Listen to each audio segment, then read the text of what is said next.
In a world of remakes and remasters, Are we playing for what was once sacred and cool has now soured and become lame. Red? Gone are the days of Pons and Cowabunga. Now is the reign of slurp juice and dabs. Kids these days don't even know how bad they've got it. Now it's up to the best generation to rise to the occasion and make a show that dares to go where a lot of other nerdy shows have already gone quite a bit. That's right. They're going to talk about it a lot.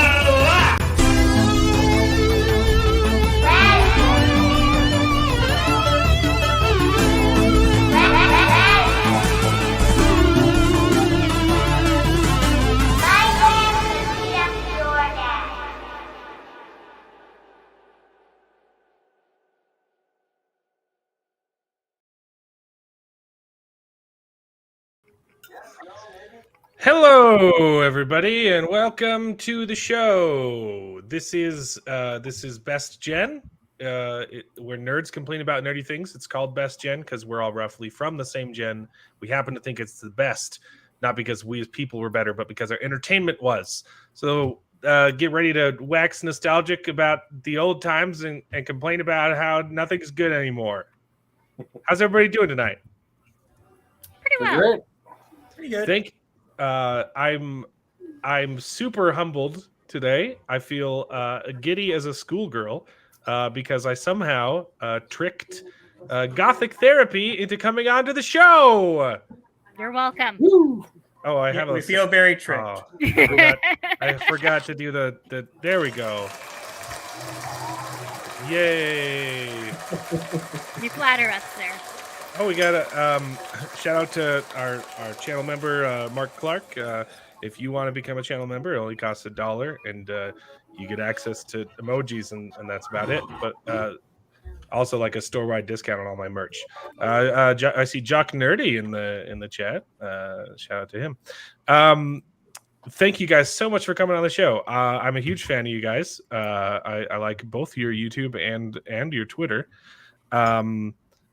If you don't know anything about these guys, their channel together is Gothic Therapy, but it's comprised of Master of the TDS and the Riding Raven. You guys are awesome. And if you're not following these guys on Twitter, I don't know what you're doing, because it's probably the only reason to be on Twitter is to just watch people lose their minds over. And it doesn't make a whole lot of sense. You're never really saying super controversial things on Twitter, and people just lose their minds. He breathes and people lose their minds. There's a Reddit thread on me. There's a whole Reddit dedicated to just hating on you. Goodness. That came out kind of perfectly. It sounded like I was just saying dedicated. Well, I think the worst I've had was recently. I literally I saw they were posting stuff for like the new like Ariel live action whatever, and I didn't even want to be me. I just said sigh. That's all. Sigh. And someone in the comments, why are you sighing? Is it because you hate black people? And I'm like, what? I've hated every Disney remake. This is nothing special. Yeah, right. Definitely. Corwin joins us as well. We're joined by Master of the TDS, Riding Raven, and the usuals. I'm not even going to introduce them, except we don't matter. Well, because we only have Gothic Therapy for an hour, so we gotta milk them. You were saying today, people got mad at you on Twitter for getting a haircut. Somehow. Yeah, apparently that's a thing. Someone got mad because I didn't post immediately after I was done with the haircut that I was done, which I don't have to do, mind you. Not at all. And because it was 2 hours between the post, it means that apparently I'm terrible and I was getting a mani-pedi or something. I don't know. These people are nuts. No kidding. Yeah. And Master is a therapist. He knows nuts.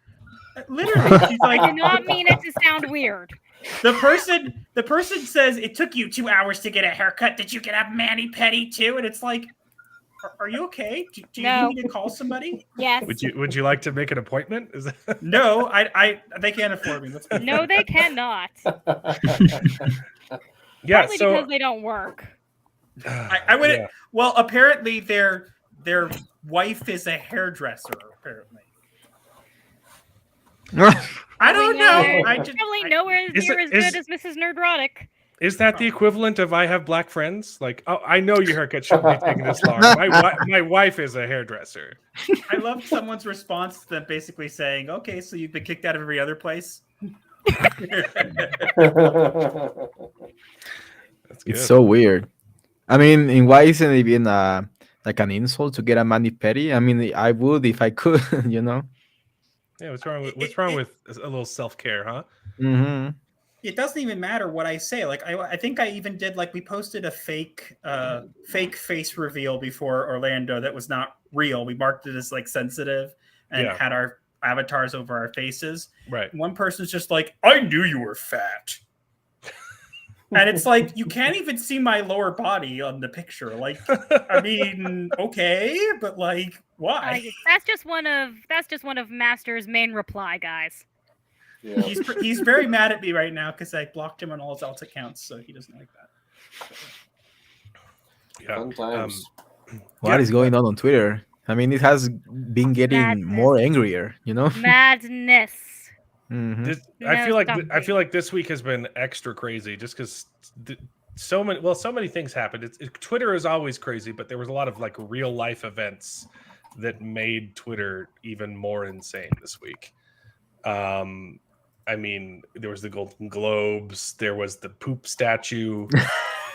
There was. Have you guys seen? Does everyone know what I'm talking about? Yes, unfortunately. All right, David. For your benefit, there's a poop statue now. It's supposed to be Martin Luther King hugging his wife that he cheated on multiple times. But it's just their arms. It's just their arms for some reason, and there's not a good angle. Like any angle you look, there's one that looks That's like horrific. There's one that looks very. Look, this one is. This looks like he's giving a head. good idea. Besides someone who is obviously horrible at art. It reminds me of, I don't know if not that long ago there was a statue made that literally, I forget what the name, we called it. What did we call it in our video? We called it African Modoc or something. Yeah, it looked I think so. Nice. It was the Easter Island. We made fun of it with the Easter Island head from. Yeah, I did. I made it. You dumb. You give me gum. I made that. That was fun. That museum. I love that meme. Easter Island. Yeah. It's those statues actually have bodies underneath the ground. I have heard that. I don't know if that's true. Oh, we're talking about Easter Island. I thought you were talking about the MLK statue still. And I was no, I'm talking about if it does, it probably looks worse. It's like the Great Wall of China. It was built with the bodies of the slaves, I guess. The Easter Islands, they're full people. Yeah. Mm-hmm. Holy. Little history lesson for everyone. You're welcome. A lot of them have broken off, but yeah. Yeah, probably. It's the Diglett meme, right? Right. I suppose. Yeah, I saw that one. It's the same thing right there. I mean, there was also the whole limited run games thing, and I got blocked. I got blocked by the person. I didn't even tweet about them. I made one quote tweet of one of their posts, like the limited run games, and then the person who got mad blocked me, and I'm like, I don't know you. Why are you mad at me? I never even spoke to you. Yeah. So because Twitter. Yeah. If you don't know already, the company fired one of their employees for following people on Twitter, not even like posting or saying bad things, but if you follow the wrong people like Libs of TikTok and Ian Miles Chung, you can get fired now because a crazy person looked up because someone complained. So they got fired. Crazy. And what's more is they are now, because of the backlash, everyone started asking for refunds, and they're not honoring those at all. Yeah, so. I heard about that. Well, I've heard that they actually did honor one person's refund. I think Yellow Flash mentioned it in the video recently, but it's not like I know. For example, one person, Neon from Clownfish TV, spent a lot, and they're not refunding his, and he's a little annoyed about that. So yeah, it's not a good look. Not at all. Why would you attack the people that buy your games? Who is buying games except for people like us? People that love good shows, that love good movies, and that we reminisce about the vintage stuff that were so great in their time, and now things are so trash, and they are trying to live off of that, and they are not being capable of that. But why are they doing their best to destroy their company? It makes no sense. It's like, I don't know what's going on with the cult. I don't think anyone does. It's so weird. It's like literally cult-like behavior. It is cult-like mentality. I don't think it's working anymore, though, which is the good news. Like for a long time, they've gotten away with scaring people into silence, and I think they've taken it a bridge too far, especially with limited run games and with Hogwarts Legacy. Like, oh yeah. People aren't going to stop reading Star Wars. People aren't going to stop reading Harry Potter just because you don't like the author. Some people are, like the guy who's making new covers and stripping her name from the books and reselling them. We're going to be reporting on that today. Is that even legal, reselling? Actually, yes. Well, yeah. If it's a custom, customization, if you're adding a custom cover, yes, it's legal. It's stupid. Yeah, I mean, and she's still making money off of it because she's still making the money. Exactly, you have to buy the book to repurpose, to reskin, and it's still her words. It's like you're not going to get rid of the person just by stripping out her name. Yeah, people are dumb. So ridiculous. I mean, props to the guy if he makes money off of it, and people are stupid enough to buy it. Like, I can't fault the guy. Get your money, dude. Yeah. Well, here's a really Corbin, we can't hear you. Yeah, you're muted. If you're trying to talk. Here's a really good point. In even the people who want to go with the flow aren't stopping themselves from playing the game. They're releasing statements like this. We're like, I'm gonna do it. Just because I definitely don't agree with the politics, but I'm still gonna stream the game. Like giving these huge summaries of having to explain to their audience why they're still gonna end up playing the game. And Disbrew makes a great point here. He's like, it's laughable, these excuses that the hoops that they have to jump through, because you're not the people. The good people, we don't care, and the bad people aren't going to be satisfied with your excuse. Yep. I seem to recall J.K. Rowling being praised when she wrote Dumbledore and came out and said that Dumbledore was gay, and there was the whole him and Grindelwald thing. And I seem to remember her being praised by the community. And that was before their big push even started. That was back in 2005-ish, I want to say, when that came out, 2006-ish. Well, there were technically some hints in the book itself that there could have been that kind of relationship between them. But it was never explicitly stated. It was only vaguely implied. She just decided to confirm it. Sure. And I remember people going, oh, wow, that's amazing. That's awesome. And that's the things that we want to see, right? We want to see new characters that are well written, that aren't pandering to something. That's what that's really, I mean, that's all right, sure. And then now that she's just kind of come out, and her big thing is she's just saying, politics aside, her comment is just a trans woman or a man who believes he's a woman, however you want to put it, as confusing as all that is, because it seems like every 2 seconds we get a different way to say it, isn't a real woman. That's the whole thing. And ban her for saying that. Hold on a minute. A blink of an eye ago, she was one of your heroes, and now she's an enemy because she doesn't exactly believe with every single little thing that, I don't know. It's crazy, in my opinion. It's crazy.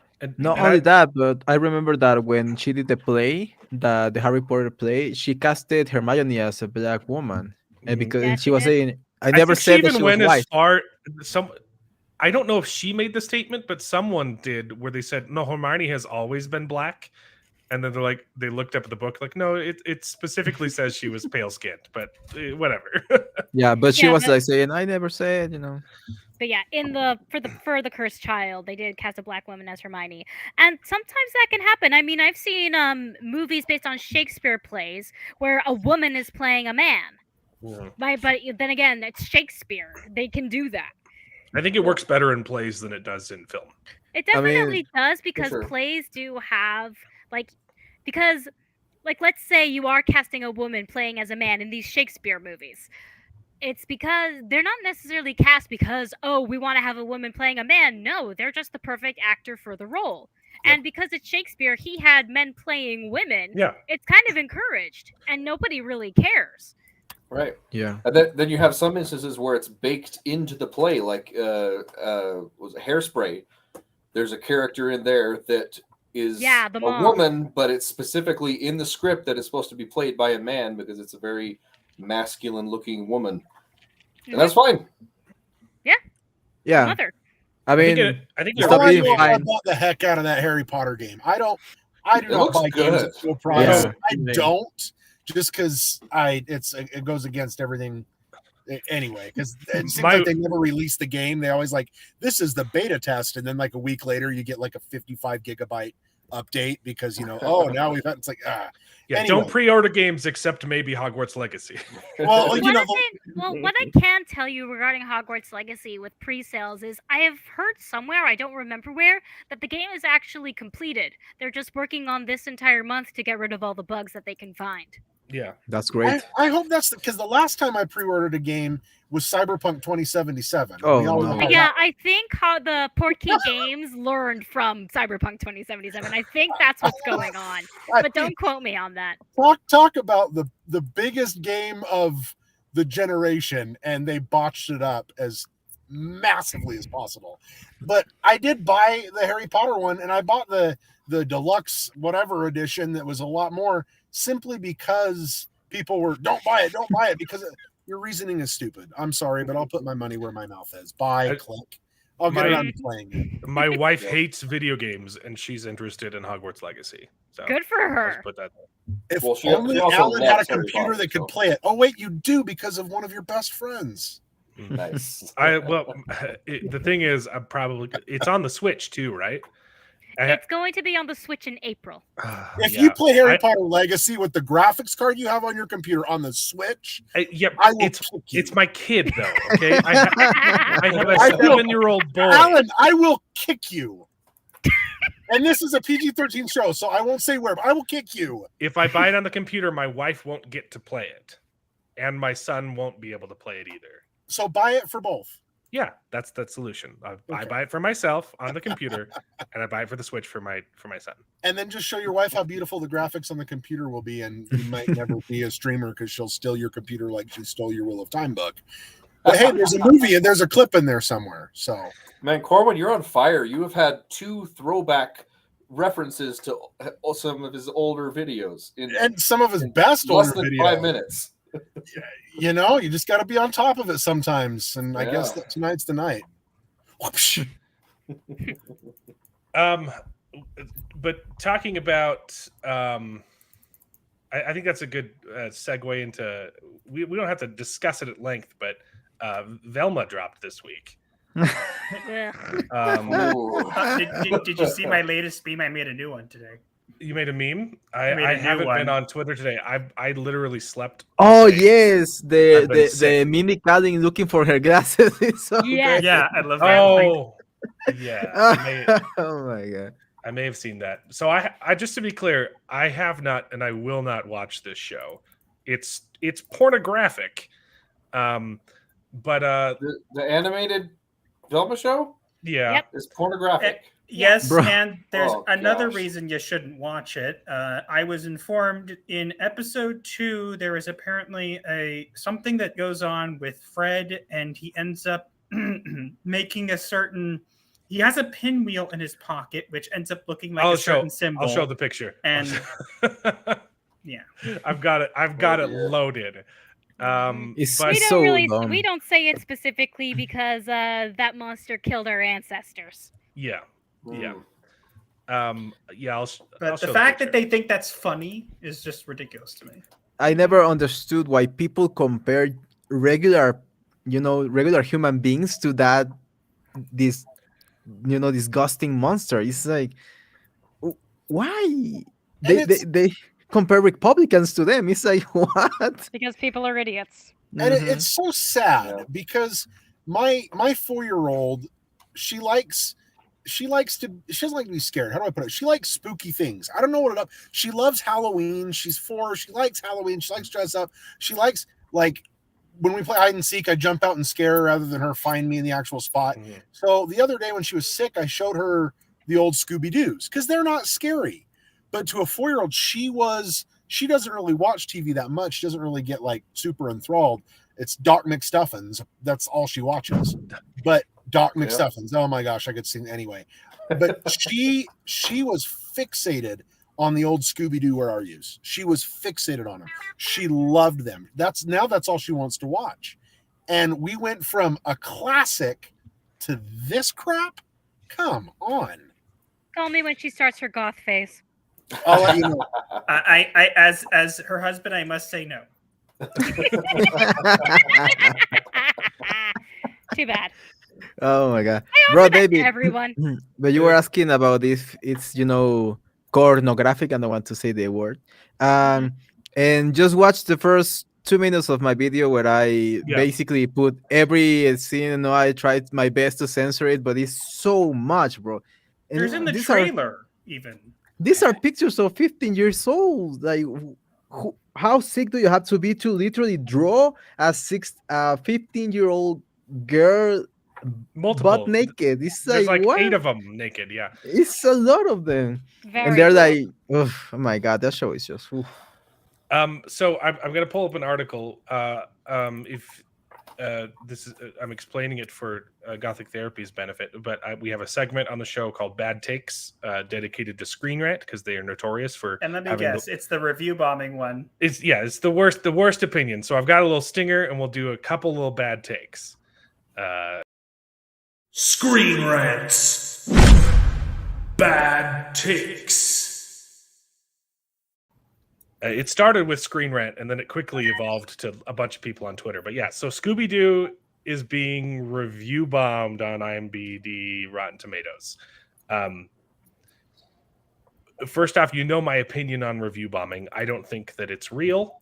I don't think that it matters. Yes, there are occasions where some people can create multiple accounts and review bomb something, and the effect that it would have on a show is like a drop in the water. Also, if you pissed people off that much to be that dedicated, it's probably a reflection of your show too. So I don't care. I don't think review bombing is a thing that affects anything.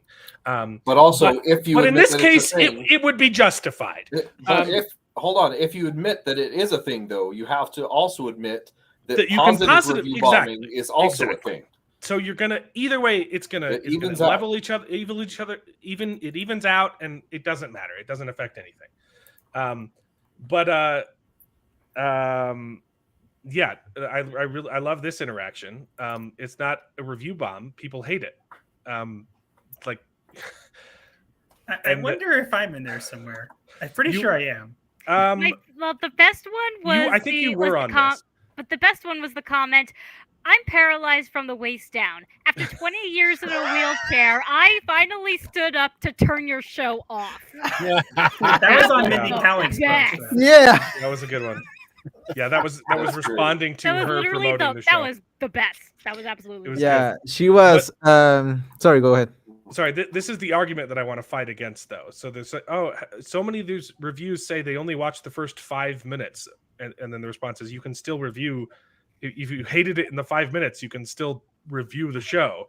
Like, no, you have to do the whole thing. You have to watch the full episode. Otherwise, it's review bombing. And I'm like, if you go to a restaurant, this is me. See, I'm plugging myself, right? If you go to a restaurant, I only got 3 views. It's not impressive, but the point is impressive. If you go to a restaurant and you order food and it's too salty, are you going to eat the entire plate before sending it back to the cook and telling him that it's too salty? It's retarded. You can watch 5 minutes of a show and know that you were going to hate it. And trust me, the first 5 minutes of this show are horrible. This is from episode 2, the thing that you were mentioning. Super funny. And I try to be very good about language. So the fact that I'm using language tells you how much I'm not pleased. It's because he's the one white character in the show. Right. Yep. There's a bunch of this happening. Just a little smattering of. So that was in the trailer. This is in the trailer. They made Velma gay. What?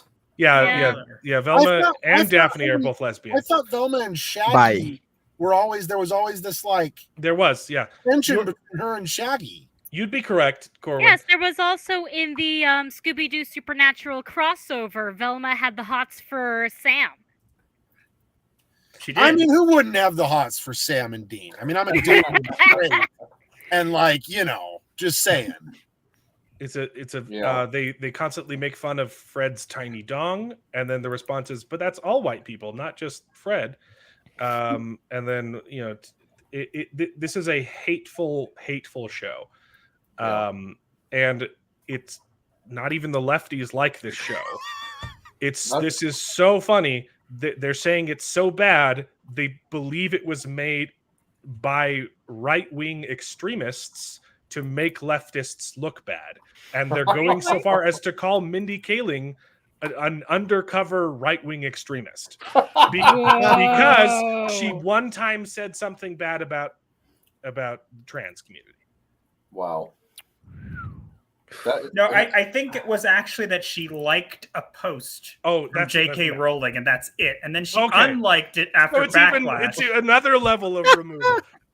Wow. But yes, the first 5 minutes of the show, the show opens up with. You should watch the Mex's video on it, which I did. The show opens up with 2 cockroaches humping. And then from there transitions into the girls' locker room where everyone's naked and talking about how horny they are. Oh my gosh. And they're a bunch of 15-year-old, 16-year-old. You gotta be a sick son of a bitch. I'm sorry. Language or not, but that's just disgusting. Like, can we just admit that that's wrong? Yes. Can we just openly admit? I mean, whether you're right or left, it doesn't matter where when I'm looking at a 15-year-old girl, not only looking at a 15-year-old girl, 16-year-old girl, and I'm like, oh my gosh, I'm so horny. I go to it's my job. That's my job. Like, don't tell me that that's not disgusting. And then they put it in shows.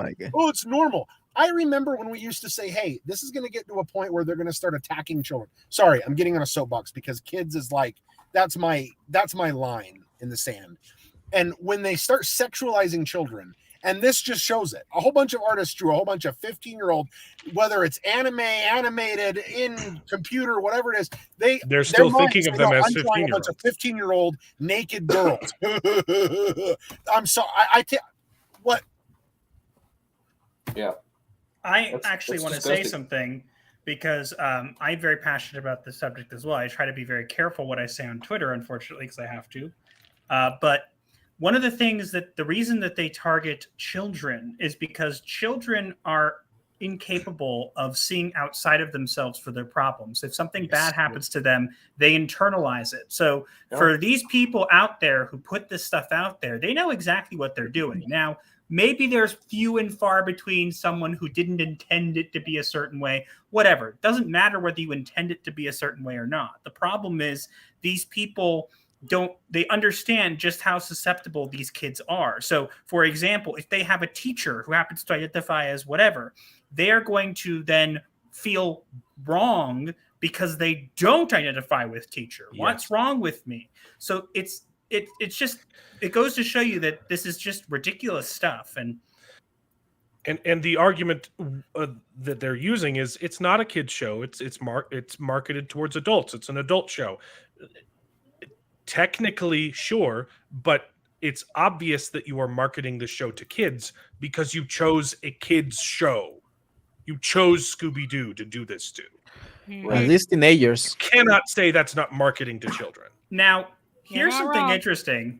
And even if you are marketing to children, even if you are marketing to children, why are you your adults are still drawing naked 15-year-old. He's not thinking, I've got to draw an adult, doesn't he? No, he knows, the character's 15 years old. I'm going to draw a naked 15-year-old. And if your audience is adults, why do you want to show other adults, even if it's cartoons? Exactly. You should only show 15-year-olds naked 15-year-olds. What the hell is that? I'll shut up now. All right, go on. Good point. You're not wrong. Yeah, I haven't even read your tweet. I think this is probably the best thing you've ever written. I would disagree. I think the bingo is probably the best, but the bingo is always going to be the best. The bingo is pretty good. Unfortunately, your tweet is inaccurate there because it's showing that Rotten Tomatoes is still not certified fresh, but whatever the regular tomato is. Yeah, I posted it. I posted it 2 days ago, and it's still getting traction. So much so that my boss messaged me and said, "I don't follow you, but your post just appeared on my tweet feed." That's hilarious.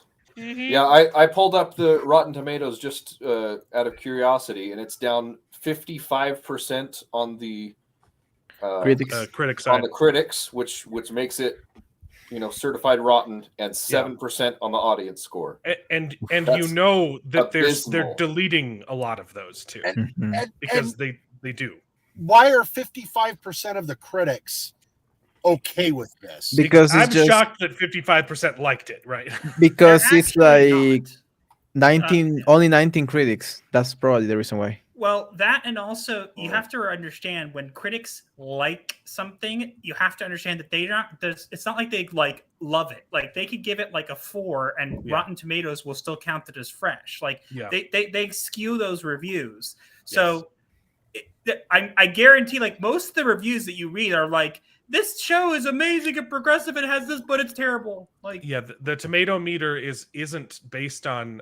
It's not a percentage of the stars. What percent of the reviews are more positive than they are negative. Right. So you could have out of 5 stars, if it's rated 2.5, that counts as a positive. If it's rated 2, that's a negative. Okay. Right. Yeah, because it's just a percentage of how many reviews were better than they were worse. So what you need to do is actually pull up the metadata. There's an option you can, for an extra 3 clicks, you can look at the average stars as well. Oh, really? You can, so this is the percentage of them that are good reviews, but you can also see the average rating, and that's what's more important, really. What's wrong? We just got a teaser for Gotham Knights. Oh dear. On the CW. Oh no, they have Castiel in it. No. I already knew they were going to have Misha Collins in it. Yes, but he's like a center character. This thing's a minute long and it's 10 seconds into it, and I already could see him. Oh dear. I don't want to watch that. That looks really bad. The game was terrible. Well, Az will have a fun day. Well, yeah. I'll be expecting a full review on your channel tomorrow. Yeah. So I've got one more a bad take that I want to address, and we can do the rest of these after you guys leave because I know you don't have a lot of time. But this one might shock you because someone posted that this is cute. I love spiders. No. Explain yourself here. How is this cute? Clearly just zoomed How in. is this cute? Oh my gosh. Spider. You do realize that you're talking to a goth of how long have I been one? 15 years now. Oh gosh. We have a cauldron on top of our cabinet, our display cabinet in our house. Okay, this stuff doesn't bother me at all anymore. Bro, I'm arachnophobic, and I watched that, and I watched it on Raven's Twitter, and I was like, my God, why? I don't understand. I don't understand. Spiders are friends. No, that's not a spider. That's freaking Shelob over there. That's nightmares. Hey, I would happily have an acromantula pet, okay? And I would happily tell you no. I'd leave it in the forest next to the neighbors. Right, and I love Arachnophobia, the movie, but come on, that's a great movie. Yeah, it's a good movie because spiders are disgusting and terrifying. How dare you? Well, not so that. Mean. You know, I went to a pet store, I think last night, and I was like a huge tarantula, and they were selling it, and I was like, okay, that looks cool. That tarantula looked cool. It was like a pink hairy one. It's called Araña Rosada Peluda, or something like that in Spanish. I don't remember. Have you guys seen Lucas the Spider on YouTube? Yes, I don't even know. Did you know that I don't the even spider think is that is cute. I can't stand Lucas the Spider. Tex, did you know that the spider is actually voiced by the creator's 5-year-old nephew? Yes, I did. That I actually did know. Yeah, that's kind of cute. No, Lucas the Spider is actually really cute. It's adorable. I love it.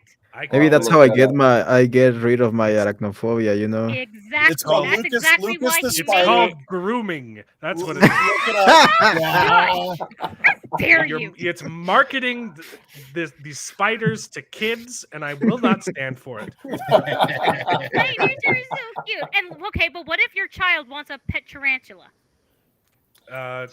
Then I will say no because I am the adult in this situation.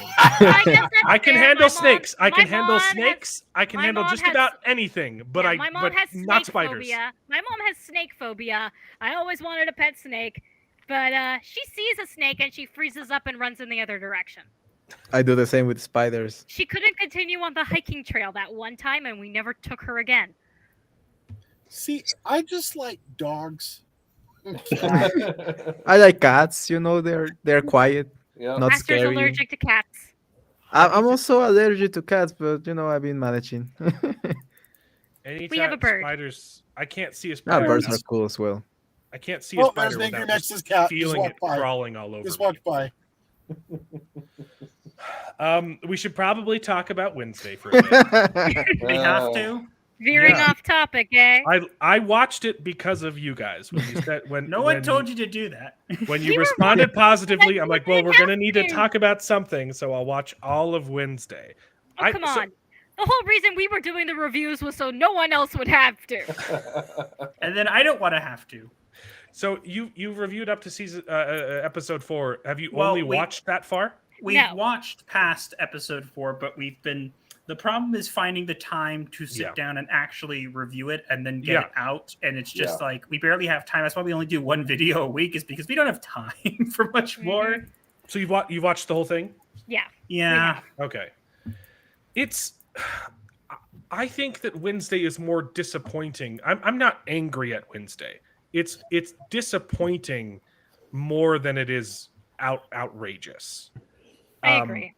Because, like, come on. If there was one guy that could have done a good Addams Family, it was Tim Burton, right? Yes. 100%, yeah. But he only directed like 4 episodes. Exactly, only the first 4 episodes. We reported on that, and people were like, "No, you're lying. We don't know. We don't believe you." And it's like, yes, he only did the first 4. Where did you hear that? Blah blah blah. And guess what? After the 4th episode, we were the first people to report on the synopsis and plot of this show. Yeah. We were the first ones to know that it was about Wednesday being in high school, learning about her psychic powers. I still can't believe that. I don't think that's a bad premise. Well, but I don't. Here's the thing. It's executed poorly, for sure. Very. The whole head tilting back and whoa, spooky. It's like literally. That's the Raven. That's what it is. Her power is literally there for exposition. That is literally her entire power. It's like, we could not put this into the show a different way, so let's just make her have a vision and that'll fix it. Mm-hmm. Yeah. And that's what annoys me, though. What is just the logistics of the school? Well, they have the throwaway line where they in reviews they said, "Oh, we didn't want this to just be a ripoff of Harry Potter." And then in episode 1, they're like, "Okay, so the school's divided up into 4 houses. You've got." You're absolutely right. The first, the scales, and the stones. Yeah, and I just love making there are Harry other Potter people jokes. like the ones with no faces, That the was magicians, the psychics. Right. What about so all them? Why are those the only 4 cliques in this high school? I felt like there was no diversity in this school in regards to like it could have been really cool to go see a school and see a whole bunch of different creatures, and different powers. And the only powers that exist are Wednesday has got she can see the future in visions, and there are werewolves, and this I think barely. There are werewolves that aren't used. There are werewolves sirens that look like walruses. Exactly. The transformation, that scene. Oh my god. So the werewolves, they exist, but they're not used in the story at all. There's one fight scene at the end that, okay, kind of, they used a werewolf. Okay? But wait, you get to see the Gorgons stone themselves, haha, because they turn people to stones, and they stone stoners. them. And they make them act high, haha, because they're stoners, haha. Power is never used in the show except for the one. You know what bothers me the most? What bothers me the most was the vampires wearing sunglasses in the daylight instead of umbrellas. Sorry. Yeah, the vampires were never used. Honey, no one ever used Sorry, their I'm powers. calming down now. If I can hear you, the neighbors can hear you. The sirens used their powers in one scene, and the Gorgons never used their powers. It was shown once as a joke because he looks in a mirror and turns himself into stone. Ha ha ha! Funny. So what's the point of going to a school if you're not going to explore it? Yeah, it doesn't make sense. And it felt like Wednesday was the only person who should be at the school because she's the only person with a power. Well, they do show Rowan's telekinesis and then Xavier's ability to turn his paintings to life, briefly. Okay, yeah, that was a cool one time. The painting thing was cool. Actually. It also wasn't used for anything. Mm-hmm. I know. And it was done better in Guillermo del Toro Curiosity boxes. I don't know if you haven't. Yes. Yeah. Yes. That they was made it. good. Yeah. That was one of the best of his whole. That H.P. Lovecraft story with Pikmin. Mm-hmm. Oh my god, that was good. Yeah, that was good. That was very well done. And talking about the powers, other thing that they said, and you were right about that. I don't know who said it, but that they made the stone, the gargoyles, stoners, and there's a line where in the very beginning where Enid is like saying, don't listen to Ajax, he has been a stone for so much time, and something like that. And it's like, are they really throwing rocks at stoners? I thought all these people were stoners. Yeah. They are throwing rocks. We're supposed to be stone. Progressive and accepting of people's lifestyles. Mm-hmm. And she has a crush, and Enid has a crush on him. Yeah. I love the part where she goes with them and they're like, let's go slow. And then 5 seconds later, they're making out. It's like, yeah. That was very slow. And they kiss like they have never kissed anyone in their life. Like they are doing so weird. Probably because they never have. Probably, yeah. But it's bad at so acting. awkward. Yeah, but I was thinking about that. Sorry, no offense to them, but I mean, who cares? I will say, the cinematography is incredible. The score is brilliant. The intro's great. The intro is the best part. The intro is. I love the intro. It's the really intro is good. Literally the best part of the whole show. And and Jenna Ortega's Wednesday, and surprisingly, Luis Guzman's Gomez. I didn't. I think Wednesday is wonderfully cast. I think she did a great job. I didn't like Gomez.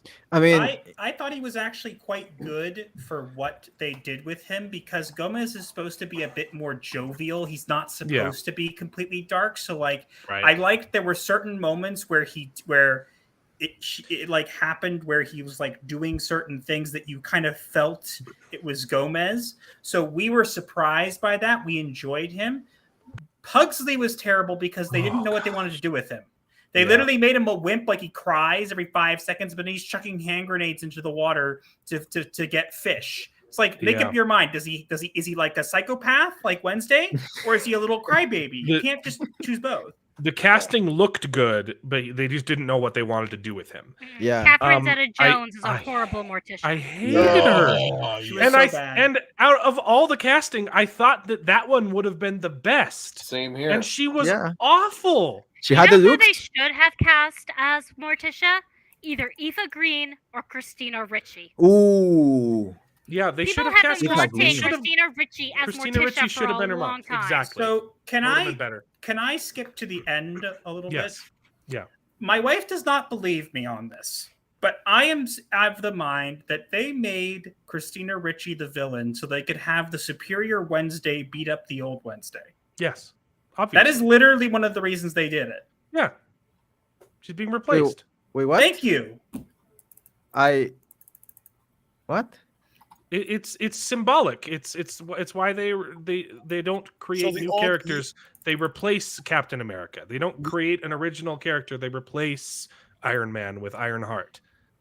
I just know for a fact that there are people who won't watch the old Addams Family movies. I can't say a lot more about it, but there are people who won't watch it because they hate Christina Ricci now because she was the villain in Wednesday, and they're like, we don't like her. And it's like, she was Wednesday for years and years and years was Wednesday. Yeah. And then also you hear from Jenna Ortega, oh, I never spoke with her about being Wednesday. You literally had the former Wednesday who was known for playing on set, and you never brought it up to her. Not just at your disposal, just at your disposal on set. The old actress for Ingram Mix, the old actress who played Wednesday was a big part of the show. She was the villain. She was the villain in Wednesday. Yeah. I got it. I was like, who is Christina? I thought you were talking about Gwendolyn Ritchie or something. I'm talking Gwendolyn Christina.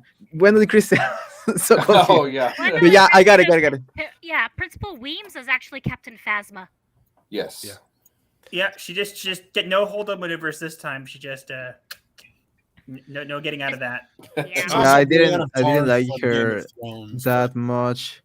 I mean, Gomez, I think, was terribly casted, but he's Luis Guzman. He's funny, you know. I can understand why people liked him. I personally did not. I believe that the reason why they cast him is because he kind of looks Mexican, and Jenna Ortega is Mexican, so they are like, oh.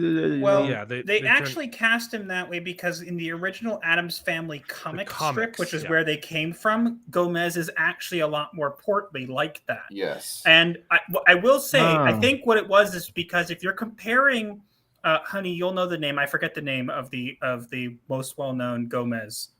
Yul Rulia. Yul Rulia. If you're comparing it, Yul Rulia from the movies, John Astin from the '60s sitcom. I love the TV show, by the way. If you're comparing, all the time as a kid.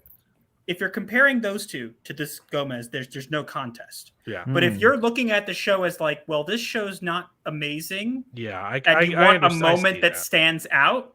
I felt like some of his interactions, like for example, at one point, like.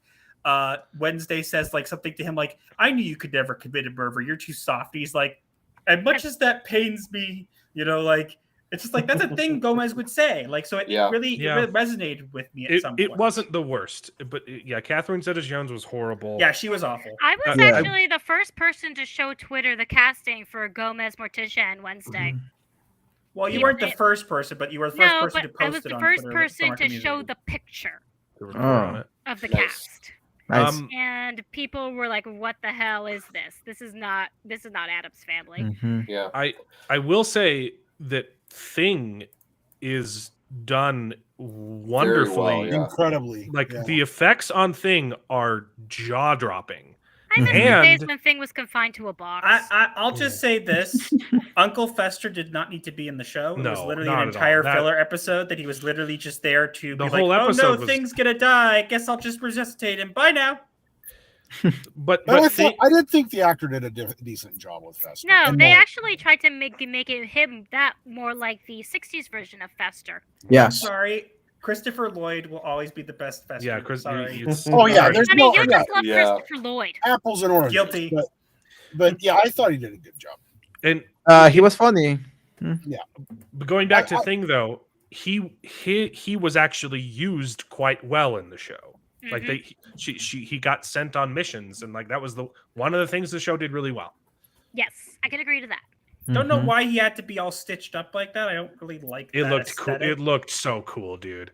Yes, but like it ruins it for me a little bit. I got used to it. It wasn't that big of an issue, but for me, it kind of ruined the mystery of Thing because it was like now he looks like someone like could have like cut him open and animated him with a little whatever. And it's like it kind of makes sense though. Like that's how it does. And again, I got used to it very quickly. I'm just saying, like at first, I was kind of like, I'm not a fan of that because it just kind of takes away a little bit of the mystery of Thing, at least in my mind. I see, and for the same reason, I liked it. I liked that it took away, that it explained the mystery. So, without explaining it fully. Yeah, yeah. The thing that I didn't quite enjoy about the show is the whole, like, exaggerated praise for Jenna Ortega. I mean, she did a great job. But sometimes it went overboard, saying like on TikTok it was so the dialogue was not good. Yeah, not only that, but she did everything. She could escape out of kung fu, fight guys, throw them around. Yeah, she's supposed to know kung fu, but however, untying herself in 5 minutes, that is a Wednesday thing to do. Yeah, I mean, but in the first episode should have been able to do the same thing in the locker. She's a bit too competent, but that's no fault of the actress. I think her portrayal is good. But the story is bad. And for me, like episode 1, honestly, wasn't that bad. But then every progressive episode just got worse and worse and worse. Yeah, and episode 4 was the worst one for me. It kept tricking me into thinking that it would get better. Like there are hints of a good show in there. And it just never gets there. Yeah, and also the forced woke lines. Oh, those were so dumb. There's no patriarchy in the hive. It was just I don't. Yeah. We're Eugene's moms. Yeah. So you were driven by latent chivalry, a tool of the patriarchy to extract my undying gratitude. You literally saved your life, and you were like, "I'm gonna get it." I looked it up, and I'm like. At least I'll have a graceful death. And then afterwards, he says, like, some people would say thank you. And she's like, I would have saved myself. I'm like, 2 seconds ago, you were saying how you were watching it fall towards you. And you were like, at least I'll have a great death. No, you would have, like, kung fu twisted out of the way at the last second. Like. Also, regarding the ending, the twist is simultaneously the most obvious thing ever and makes no sense whatsoever. Because the hide, that's what it was, right? Yes. The hide monster. First off, it's literally just a werewolf. That's all it is. Mm-hmm. It looked more like a Wendigo to me. Design wise, but like functionality. I laughed out loud. Functionally, I legitimately was watching it with my wife. I don't really watch a lot of TV shows. Sat down with my wife, and that was the scene I walked in. And it was the Wendigo, and I burst into laughter. I was like, "Oh!" It looks awful, but functionally, it functions exactly the same as a werewolf. And you already have werewolves in your show, so why would you make that the monster? And it's just a face morph of that character, so it's so obvious who it is because it looks just like him. Yeah, there's a scene where the father is looking at the picture of the monster, and he's like, "Oh, this looks like my son." This kind of looks like my boy. But then if you go back and watch it, like none of it makes sense. Like the fact that he saves Wednesday but then he's trying it's just. And also, how is he able to attack Eugene if he was at the dance? I know. He didn't. The one that attacked Eugene was the Christina Ricci. Yes, because he says at the end. But she was also at the dance at the same time. So how did she get first? But she went running. I mean, I know it. I'm just trying to because I saw it 3 times. Go ahead. The one thing that bothered me the most, it's such a small little thing, the camera. It's a vintage camera. This random homeless guy steals from a store. He drops it and it just goes flash, flash, flash, flash, flash. Yeah. Like, yes, it just had an auto fire function. Random old camera just had auto fire on it randomly. Yeah. Don't ask questions. There's several things I've noticed in the show. I disagree with you, dear. The worst part was the dance. Oh God. No, wait. Did you guys see my video that I made? I made a redub of the dance that's actually quite better. It actually improves it. Yeah. I forget the track that you. What track? I made it a parody of the Joker song from Joker when he's dancing, and it worked super well. And I'm like, if that was in the show, I would have actually liked that. I disagree. I think that the dance was good. I think that's definitely why the show is popular. I disagree. I am a professionally trained dancer. And all I could see was a girl embarrassing herself. And not to mention, that's why it was good. But it made it even worse when it went along with the crappy beach movie music. Yeah, I'm just gonna say this. Choice. I saw it as a girl having a seizure on the dance floor, and I was wondering why all these people were just watching her. And it's like, someone call 911, please. Like, she's dying. I mean, it was really big that she did that choreography herself, so that's probably why. I think that's why it's good. I understand it's not good dancing. Okay. But I think it was a good scene because it showed that she was capable of having fun. Like the fact that she choreographed it herself, it felt like it was in character. I didn't like the music. And the fact that she threw in the dance. Oh, the music was horrible, yes. But she threw in the dance from the TV show. Yeah, that part I did notice. Like it was I liked it. And it got famous on TikTok. And so the show got famous and it got a season 2, apparently. That's the reason why it got a season 2, for that dance. I'm just saying this. If season 2 has Enid and Wednesday get together, I'm out. I'm gone. Oh, yeah. Bye-bye. Oh my God. They're shipping. Yeah. Oh, the psychopaths are shipping. Do me a favor. Do me a favor. They are both straight. Search the Wednesday hashtag on Twitter. You will see it's not people going, yay, a season 2 are talking about it. It's fan art of Enid and Wednesday doing stuff. Or alternatively, don't look it up on Twitter because you don't want to see it. Yeah, I don't want to see it. I mean, now I kind of want to see it, but just because I want to see if it's real. No, save yourself. Just going to say one thing. I know it's a side topic. According to Screen Rant, who does know for bad takes 11 hours ago, Velma might have been renewed for season 2 already. Oh, no. What? I kid you not. You have to be kidding. I kid you not. Nope. It says it. How is that even possible? Crap. It's because the perverts are in charge of the money. That's what it is. The perverts are in charge of the budget. Confirmed. No. No way. I'm not going to disable it. It's reportedly confirmed. I mean, it's Screen Rant, so take it with a grain of salt. But the fact that it's even reportedly confirmed. But where's their source? According to identify race. It could very well just be like a preemptive thing. They haven't deleted it yet. Mm-hmm. I don't know. I'm just in the comments. That's all. Yeah, I was having fun. Wow. Oh my God. I would be shocked if it is, especially with all the cleaning house that HBO has been doing. Like, it feels like this one was already done, so they might as well release it. I can't imagine them going through with the second season after the reviews and the backlash that it's caused. But that's crazy. My God, maybe you've got speaking of HBO, I mean, you've got the Last of Us TV show that premiered tonight. Coming out, just now or in an hour or something like that. I will be watching that, and I will let you guys know. Yeah, well, that's what we're reviewing it next week. Talk about it next week. Sweet. Yeah, I'm gonna try to make a review tomorrow as well because I didn't even know it was today. It's The Last of Us and the new season of Vox Machina both dropped this week. So Vox Machina should be good, decent. Yeah. Yeah. I'm looking but anyway, forward to that. Wednesday could have been a good show, and it wasn't. Yeah. They had the perfect casting. Like, how did they mess up that? And they had Tim Burton. Yeah. Right, yeah. They had Tim Burton. The master of creepy awesomeness, you know? Effing Burton. Excuse my language. You censored yourself. What's Christina bleeping and Tim bleeping Burton and Christina bleeping Richie. Yeah. And it still ended up bad. Oh man, it makes me more mad knowing that that's Christina Ricci because I didn't even notice because she was a redhead.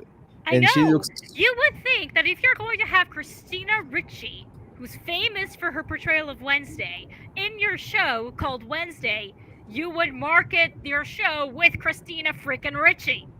Yeah, she for sure should have been Morticia. That would have been cool if she gets to play the mom now. Like, you also know who I would have loved to see as Gomez? JD. Ooh. He would have done a good Gomez, but they'll never do it.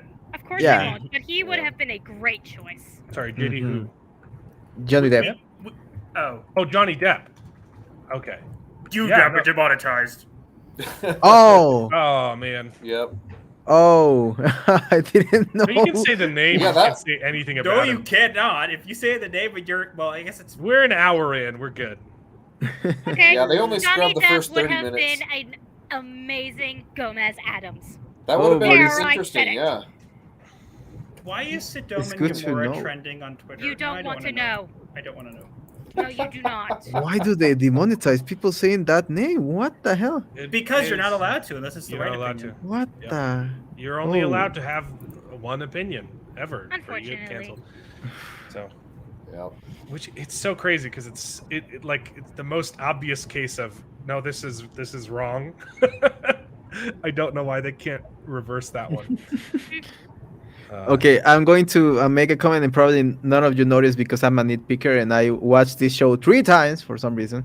Oh goodness! Yeah. Don't make me start on it. Whatever. But there's the funniest thing that I found in the show is that Goody Adams, the the relative from which makes no sense. First of all, why is she Adams when? Names don't get passed down that way. Yeah, exactly. It's like what? And she was like the last Goody. That's Goody. Not an Adams name. No, forget about that. She's Mexican. Morticia is like, oh, this is a Mexican relative of your father, who is named Goody.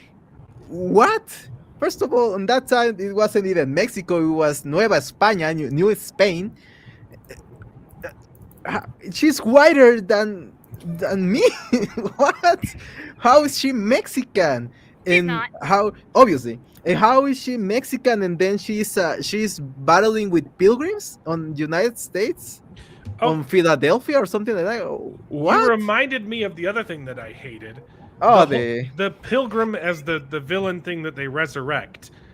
Oh, his whole thing was, I hate magic, and then he's resurrected, and he's a mage. Yeah. A witch, a wizard. What? Yeah. A warlock, technically. Oh yeah. He has the power of angry white man. He did. What was it? I don't know. You cannot stop me. I'm angry white man. Pretty much. Oh That's literally what it ended up being. But she is the guy Mexican. who hated magic ended up getting resurrected with magic, and then suddenly had the power to use magic. It really made no sense. I thought that the body parts were like important, and it turns out it was just to resurrect him, but it's not explained why or like why they what just. They put some... I thought that it would have made sense if they were building a body for him to get like, resurrected into. Wouldn't that be a better explanation? The reason why, and this is the reason I use for everything, is because it's Adam's family. That makes sense somehow. Honey, that only works when it's regarding creepy things. Yes, and it's a creepy thing. Therefore, because it involves Adam's family, it's an Adams thing, and therefore, it's just that explains any plot holes, right? Nope, not how it works. They try to make like a Frankenstein thing, but it's like, okay, you put beams and lighting is supposed to come out and and charge the body parts, but the lighting would literally destroy the skin of the body parts. Like, the problem was payoff. The show kept implying that these little details were important, and they weren't. Like the payoff was. It was they're there because it's part of a spell. Yeah. It's part of a spell. That's it. That's the only reason. Yeah, it was sorry that you paid attention this whole time and thought that it was going to be important. One thing I will say that I really did like was the little date in the crypt, and the horror movie that they watch is Legally Blonde. That was good. That was funny. That was funny. That would be a horror movie for me too. I was laughing so hard. That was very well done. I was saying, oh, this guy is pretty nice. Oh, he's the bad guy. Oh, he's the bad guy. Oh, why couldn't they make? No, it's obviously him. But why would he pretend to be nice to her the entire? What's the point of him being nice to her the whole time? He doesn't to go to that anything. extent, to go to that extent of literally even making us, lovers of horror movies. The only reason it's there is to trick the audience, which it didn't do because they show you his face as the monster. Mm-hmm. If he needed to get close to her to get something from her, they also show that would make sense. They also, in the prom episode, show him looking at a picture of the old fencing team, and we find out, because his mom is in that picture, which we find out later. Yeah, that was obvious. I said from the first episode that picture was going to be important. Yeah. Yes, you did. Master is very good at predicting shows. So am I. Yeah. So I knew everything that was happening in this show. Oh no, Master can predict who the villain is in an anime just by watching the intro. Oh yeah, totally. I get it. So I improvise musicals. I do improv, and our thing is we do a half-hour musical where you have to do like a full story arc. So like, I know storytelling pretty well because I have to do it real fast. So I'm really, really good at predicting stuff, and my wife hates it because I'll always nudge her. I'm like, "That's the bad guy." She's like, "Stop it!" And I'm always right. I do the same thing to Master. Literally. What's funnier is that she'll see something and she'll know what's going to happen, and I'll just look at it, and I'll be kind of like, "Okay, tell me this true." She'll go, "I'm not going to tell you." I'm like, "I can tell from your facial expression that it's true." She'll go, "Stop that." Yeah, Christina Ricci being the villain is like from this first second that she's on screen is like, oh, she's too good to be true, Mm-hmm. She's going to be the bad girl. I literally said to my wife before the show even comes out, what did I say they were going to do? Make her the villain. I said they would make Christina Ricci the villain so that Wednesday, the more superior, better Wednesday, could beat up the old Wednesday. So that way they assert dominance. My Wednesday's better than your Wednesday. And wow, it's almost like you were right once again. It's symbolic. That's what they do. Almost like you're a raven. Do you have like epileptic attacks when you're having a vision, or just no, just Master's just very observant and very good at his job. I don't know what happens when I go to sleep at night. I might be like a restful sleeper. Does that count? Be careful with that. But another thing is that you probably guys don't know, because I get into these weird rabbit holes. But there was actually another Wednesday show before this one, and it's just awful. It has like 1% on IMDb, something horrible like that. I think it hasn't been even. It doesn't have enough reviews to even be rated. Are you talking about Adult Wednesday Addams, that little YouTube short?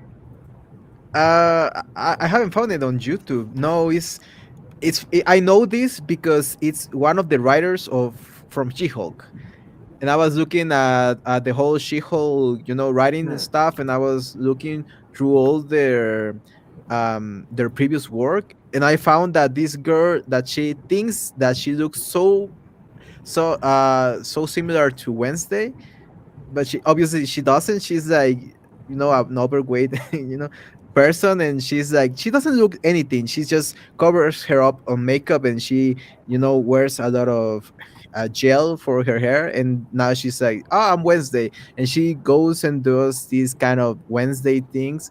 But yeah, that's one of the shows that Do you know I haven't found it. Let me check. I'm curious now. I want to make a video on it.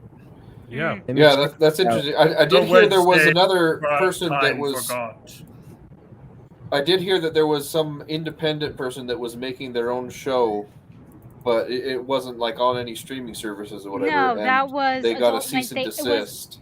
It was Adult Wednesday Addams. It was a YouTuber doing little shorts of Wednesday Addams as an adult. And she actually did get a cease and desist from the Addams estate because she didn't have the rights to the character. Yeah. That's pathetic.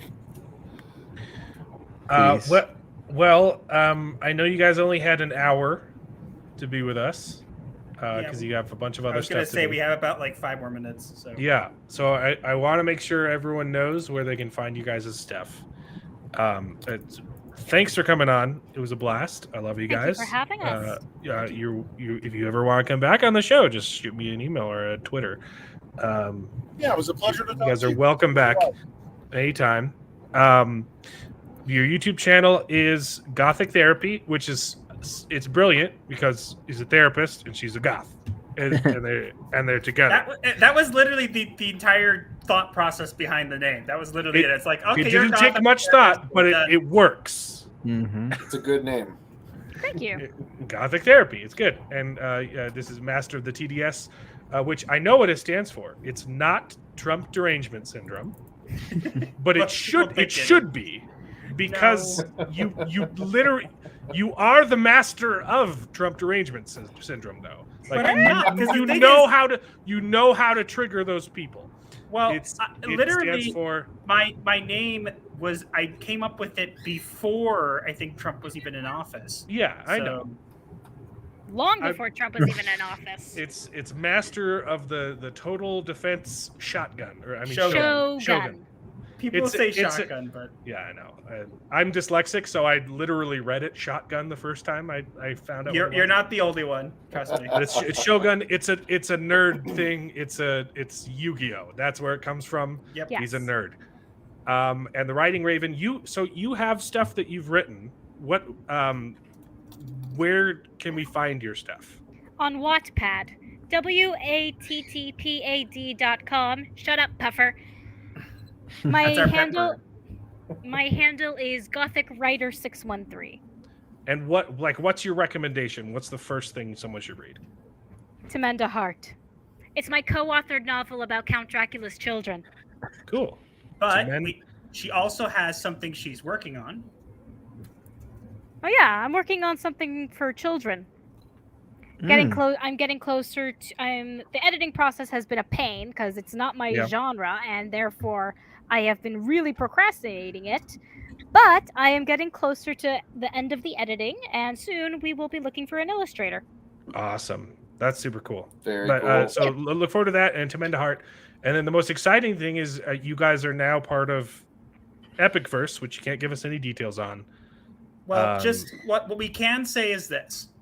We're doing some great things over there. I know there haven't been a lot of news about it, but stay tuned because there's great things to come from there. Again, we can't say much now, but there will be some pretty epic stuff coming out of there, pun intended. But yeah, so I can't wait to figure out what. So don't worry, it's coming.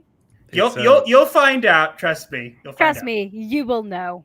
Well, I'm really glad that I got to jump on this stream tonight and hear that stuff. That's freaking awesome. I'm gonna have to check that stuff out. Yeah. Yeah.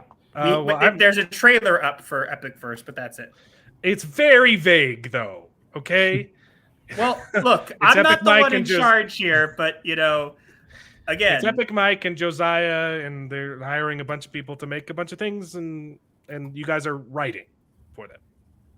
We cannot disclose that information. Okay. I'm pretty sure in the tweet it said that you guys were writing. Yeah, it did say in the tweet. You can say what they said. Yeah. True. Okay. Supposed.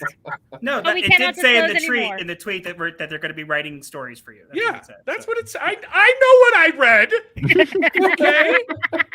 I know how to read. It says, but you were right, Raven, about the Adult Wednesday Addams series. That's probably why I couldn't find it because it got flagged by the Family Addams state.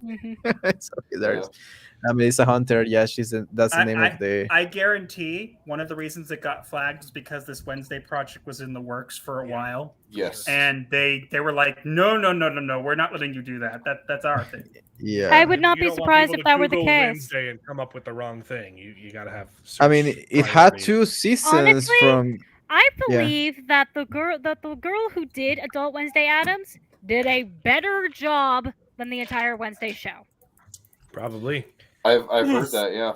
Low bar. She's the writer for She-Hulk, so.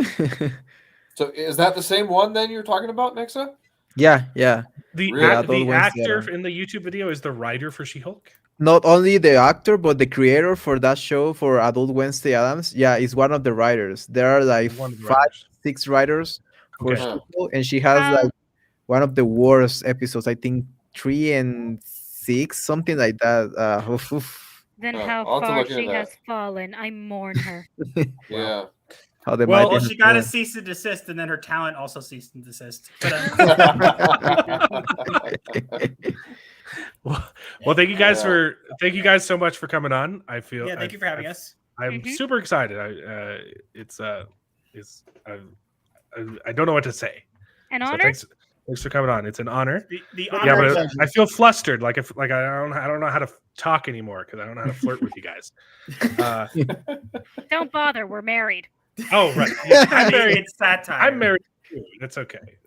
But thanks for coming on. And I believe you guys said you were going to do a face reveal, right? On the no. No, we did not. We never said anything of the sort. I'm pretty sure. That was just a joke from before we went to Orlando. See, now you're just trying to gaslight me about the whole epic verse thing again. What? It's satire. He's being I don't get sarcasm. Yes, that's why I'm informing you that it is sarcasm. So you don't get upset. Thank you so much for coming on. Go finish your video. Yep. And I'm sorry to all of their audience. It's fine. It was not. Video. It's not your fault. It was our fault. We should have recorded it earlier. Yeah, they went and got mani pedis instead of doing the video. I will never get those in my life. Well, it's been a real pleasure, guys. It really has. Yeah. You guys have anything else to plug before you head out? Besides Twitter? Nope. I'll just plug. There should be a video dropping on our channel in the next hour or so, maybe. So. I'll check it out. Put that out there. Sweet. I'm gonna check that out definitely. Thank you guys so much, and hopefully we'll have you back on sometime. Yeah, thank you for having us. The honor is ours, and we'll go shut the bird up now. Yeah, Puffer, Bye. Quiet. Bye. Bye. Leave. Good night. I don't want you here anymore. You could go. Okay. Good night, everyone. Go, everybody. Bye. Thank you. Oh. Cool. Well, that was fun. I'm actually really glad because sometimes I can't jump on. I'm glad I jumped on. They were very pleasant people. Yeah. For sure. Yeah. I think the reason why people hate him so much is because he's a therapist. So when he talks about these things on Twitter, it's with a voice of authority, and it makes people very upset. He knows what he's talking about. He knows that this derangement, that this lunatic show is not healthy and it's not normal. The Trump derangement syndrome? Is that what you're talking about? No, the cultists. You know, this whole cultists. Yeah. I was making a joke about his name again. It wasn't very good. You don't have to lie. Yeah. So there's Willow, which is finally over, and I'm very glad. God. This was the worst episode yet, by far. And then we can finally talk about his Dark Materials. So which one do we want to do first? Willow, because I cannot. Willow out of the way. I say we finish some bad takes real quick. Oh, yeah. Okay. For Willow, because I have nothing to say about Willow. Willow is stupid. All right. And we already started the bad takes, so. Good point. Let's do this. So this is from CBR. I didn't actually pull up their article because the tweet is funnier.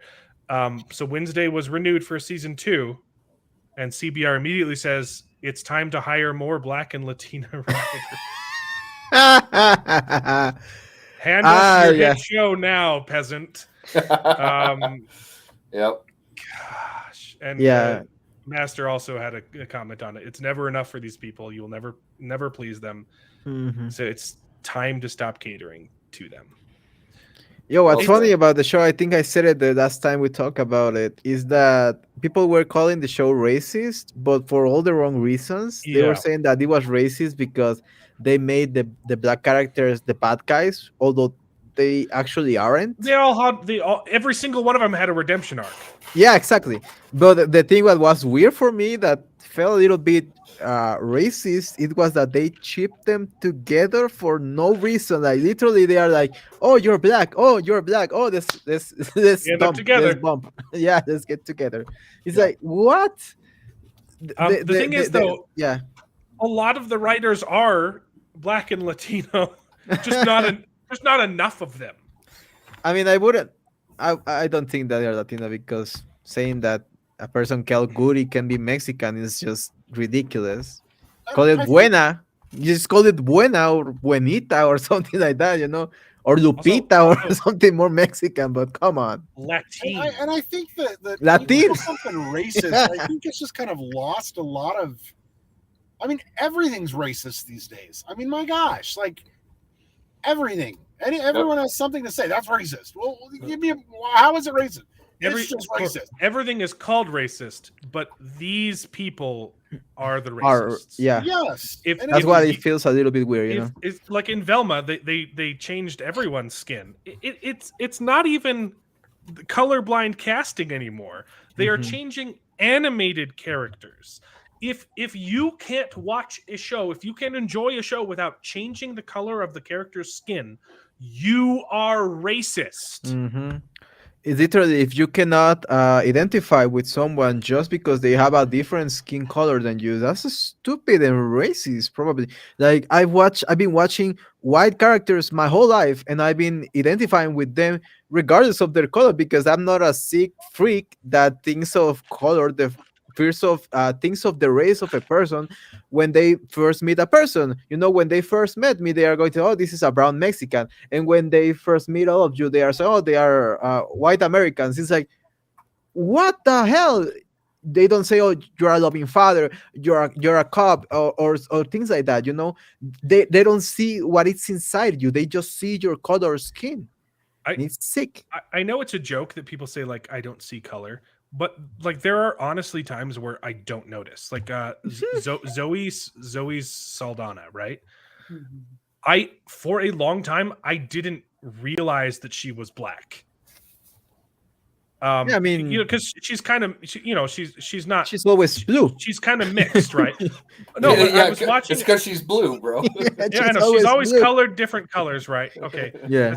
But I was literally watching a movie with her in it, and I didn't even because it's just because I don't think about that stuff.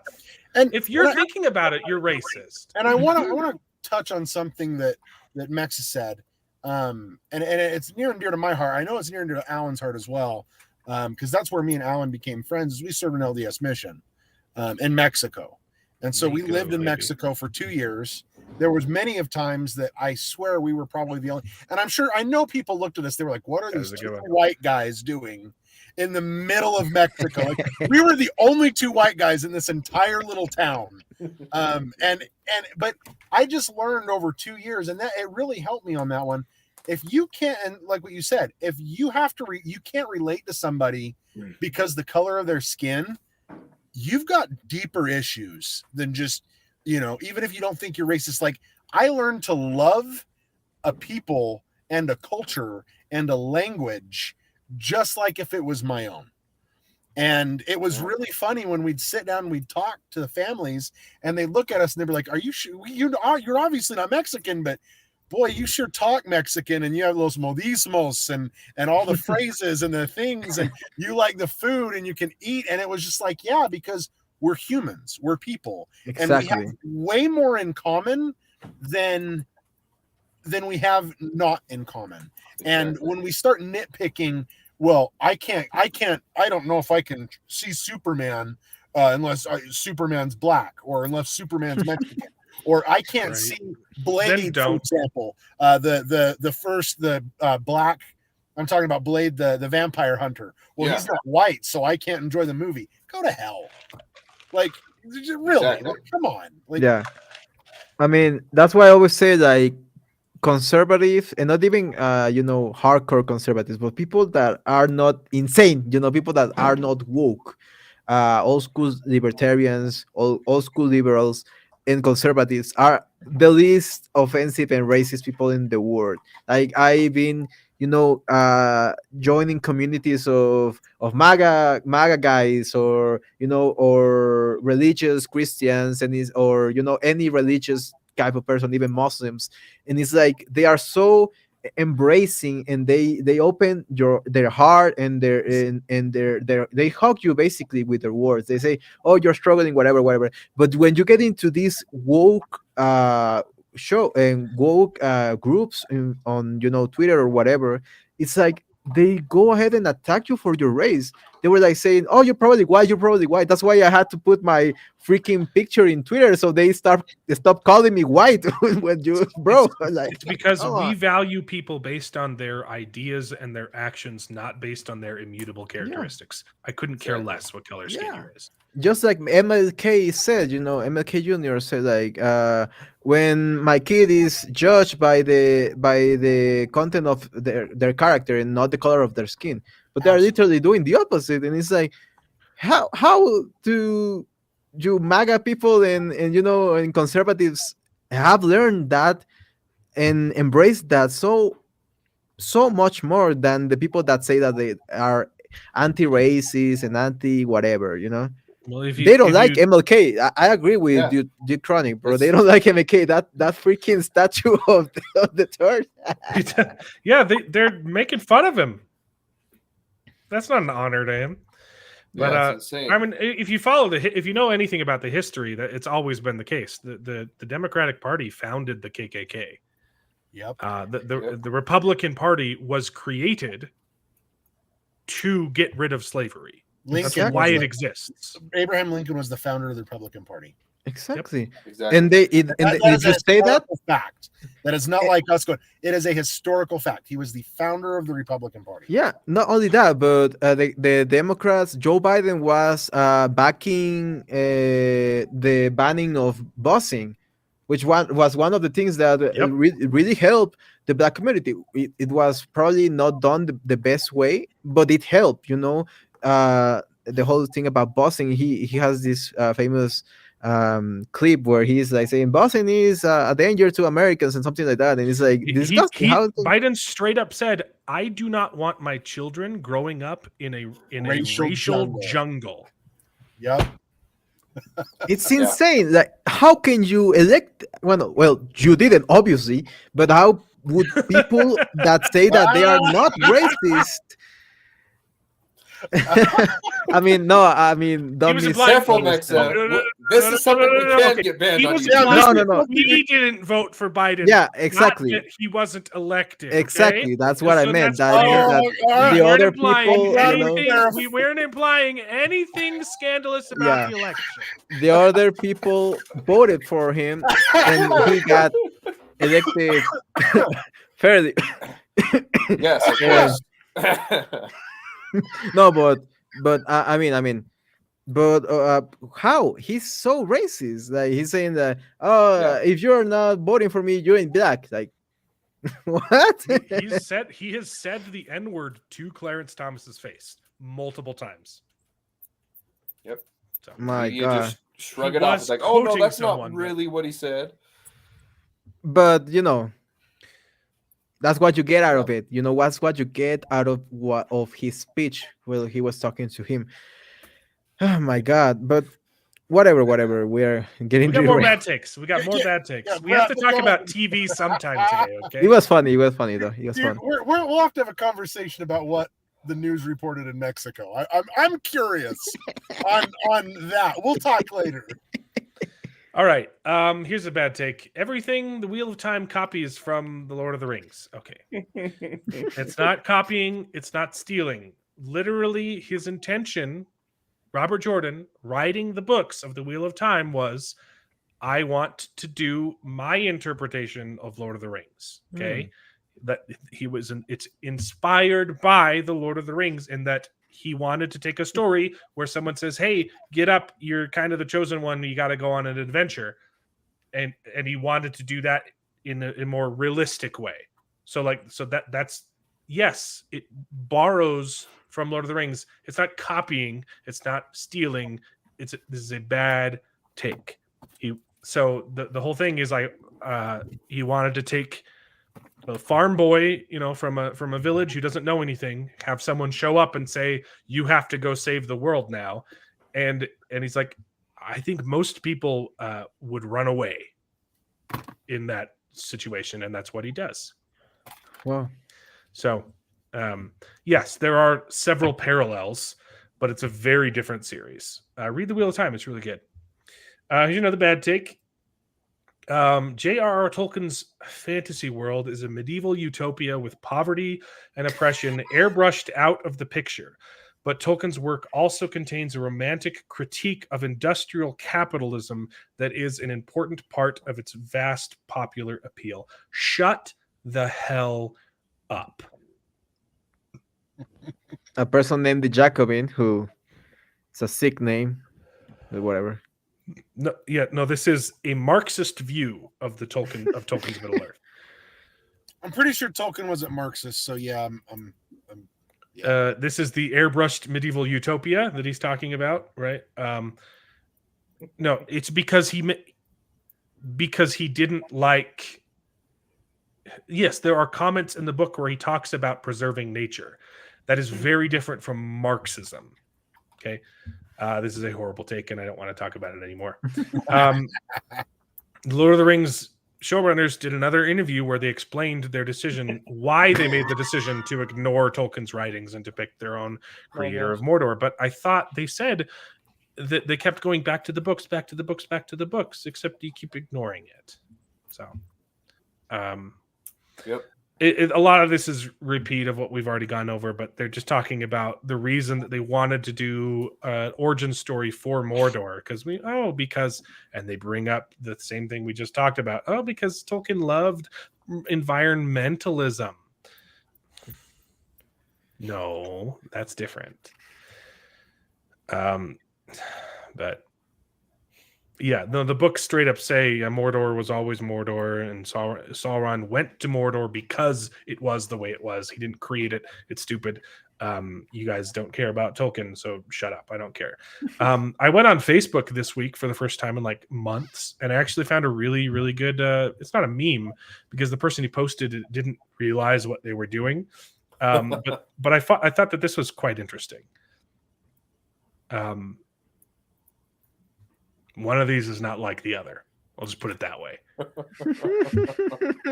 I forgot that the first Spider-Man movie that he was Flash. I forgot. I can't remember the actor's name. Because he wasn't. That's why. Okay. They named him Flash, but he's not Flash. I like the actor. Okay? But it's the worst casting imaginable. And did they call him like Flashuli or something like that? Flashuli. Yeah, I think Flash is his nickname in the new movies, but I don't. It might be his real name. Yeah, and he's I bet that they gave him like an Indian game. Everyone's defending the decision is like, oh, he was updated to be a modern Flash, and so instead of being a physical bully, he's an emotional bully. Like, really, he's not even a good emotional bully. The best he's got is Penis Parker. That's emotionally abusive. Grow up. Like play one game of Call of Duty online, okay? You're gonna hear a lot worse than that. No, League of Legends, bro. but also you don't have to modernize that. There are still physical bullies today. I know that they exist. I've seen it. Okay, people still get beat up. Bullies will always exist. There was no need to modernize anything, and it's ridiculous. I mean, have you watched all those videos on Twitter where people are just beating up white guys just for existing? The knockout game and all that stuff. Asians get it a lot too. They get just beaten up for no reason. A lot of white Asian hate. When you say Call of Duty, that reminds me. Remember that old YouTube clip? Hey, what's your name? Ezekiel. F you, Ezekiel. Remember that? What's your name? I don't remember that. You don't remember that? He's like, John. No. F you, John. And it's two people on like an islands, and they're screaming back and forth at each other. And one guy, you see that? Hey, what's your mom's name? Don't you bring my mother into this. I have your mom. Yeah. Look it up in YouTube. It's a great. It's super funny. We're done with bad takes, so we always end it with some memes to bring the spirits back up. You remember this is your brain on drugs. I saw this today. In the 80s, this was your brain on drugs, and then they'd punch it. This is your brain, and they'd punch it, and this is your brain on drugs, right? And the meme is, now you can't afford the egg. The gas stove is outlawed, and the only thing you can get is the drugs. Give away for free. So. Apparently, Mindy Kaling is, hovering over all those, so you cannot get your hands in drugs as well. This last meme, we got a little bit of Babylon Bee. We might get in trouble for this one. I don't know, but it's not implying anything. Okay, experts say they don't know what is. Experts say they don't know what thing is causing everyone to suddenly collapse, but it's definitely not that one thing. I mean, in some cases, obviously it's not, and some people are just obviously riding the train. But there's a lot of weird things happening, okay? But it's definitely not that thing. We've got one more, but I got to share a different screen. Have you guys read Spare? You guys haven't read Prince Harry's book? Are you doing the penis one? Are you doing the penis one? Oh, yeah. He talks about putting the stuff on his penis. No, don't spoil it. Don't spoil it. Don't spoil it. Because I'm going to play it. Talking about people who I didn't know. He read this himself, right? He yes. this himself. This is narrated by Prince Harry, but talking about people who I didn't even know were ethnic. Meghan Markle is apparently black. Yeah. She's I didn't know. Yeah. But that's apparently, what caused all the drama. The first day she showed up, they said, "I can't believe what color children are you guys going to have if you marry her?" She looks white. Shut up. Okay, but he wrote this book about how she's whiter than me, for Christ's sake. How horrible his life was as a rich, privileged boy. And this is literally the funniest segment you will ever hear. So disgusting. All right, I'm ready. Can you guys? I'm sorry, Mom. It says the penis word. I'll mute your mom. I'm muting my mic. Okay. No. I this shouldn't get any echo. But can you guys hear this? My penis was oscillating. Yes. You hear it? Okay. Unfortunately. Listen to it. Jared's face. Oh god. Jared's face. Listen. Get it over with. Everybody, shut up and we have to listen to it again now because everybody shut up and listen to this. My penis was oscillating between extremely sensitive and borderline traumatized. The last place I wanted to be was Frostnipistan. I'd been trying some home remedies, including one recommended by a friend. She'd urged me to apply Elizabeth Arden cream. Let's just pause it right there so we don't get copyright or anything, and then we'll keep going. My mum used that on her lips. You want me to put that on my lips? You want me to put that on my todger? It works, Harry. Trust me. I found a tube, and the minute I opened it, the smell transported me through time. I felt as if my mother was right there in the room. And I took a smidge and applied it down there. My penis was oscillating between... That is so cringy. Oh my gosh. Okay, He's thinking about his mom. while he applies his lotion that she puts on her lips. Oh my God, that's awful. Queen of England we're talking about. Yeah. How about Princess Diana? It was you're right. You're right. Yeah. Honestly, Oh. I mean, it was Princess Di. I kind of get it, but the penis was oscillating. Oh my goodness. My mom puts that on her lips. My mom puts that on her lips. You want me to put that on my Dodger? Wow. Why would you write that in a book? The second I started putting it on myself, I immediately thought of my mother. Forget about writing it. Wrote this. He read it out loud, bro. No one had a problem with it. And then he read it himself. Yep. Now, what is the point of that? It's just an excerpt from the book that's horrible. The I whole think book he is got- just him complaining about how hard his life was.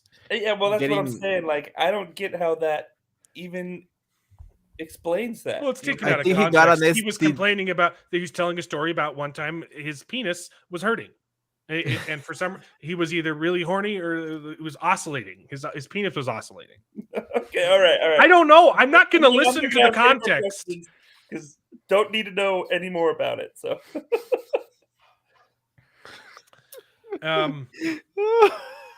we lost Corwin, so let's talk about Willow. Unless you want to do his dark, let's do Willow. Let's get Willow out of the way. Holy crap, that was the worst thing I've ever watched. Which is saying something because episode 5 was so bad. This literally, the finale of Willow. It was so stupid.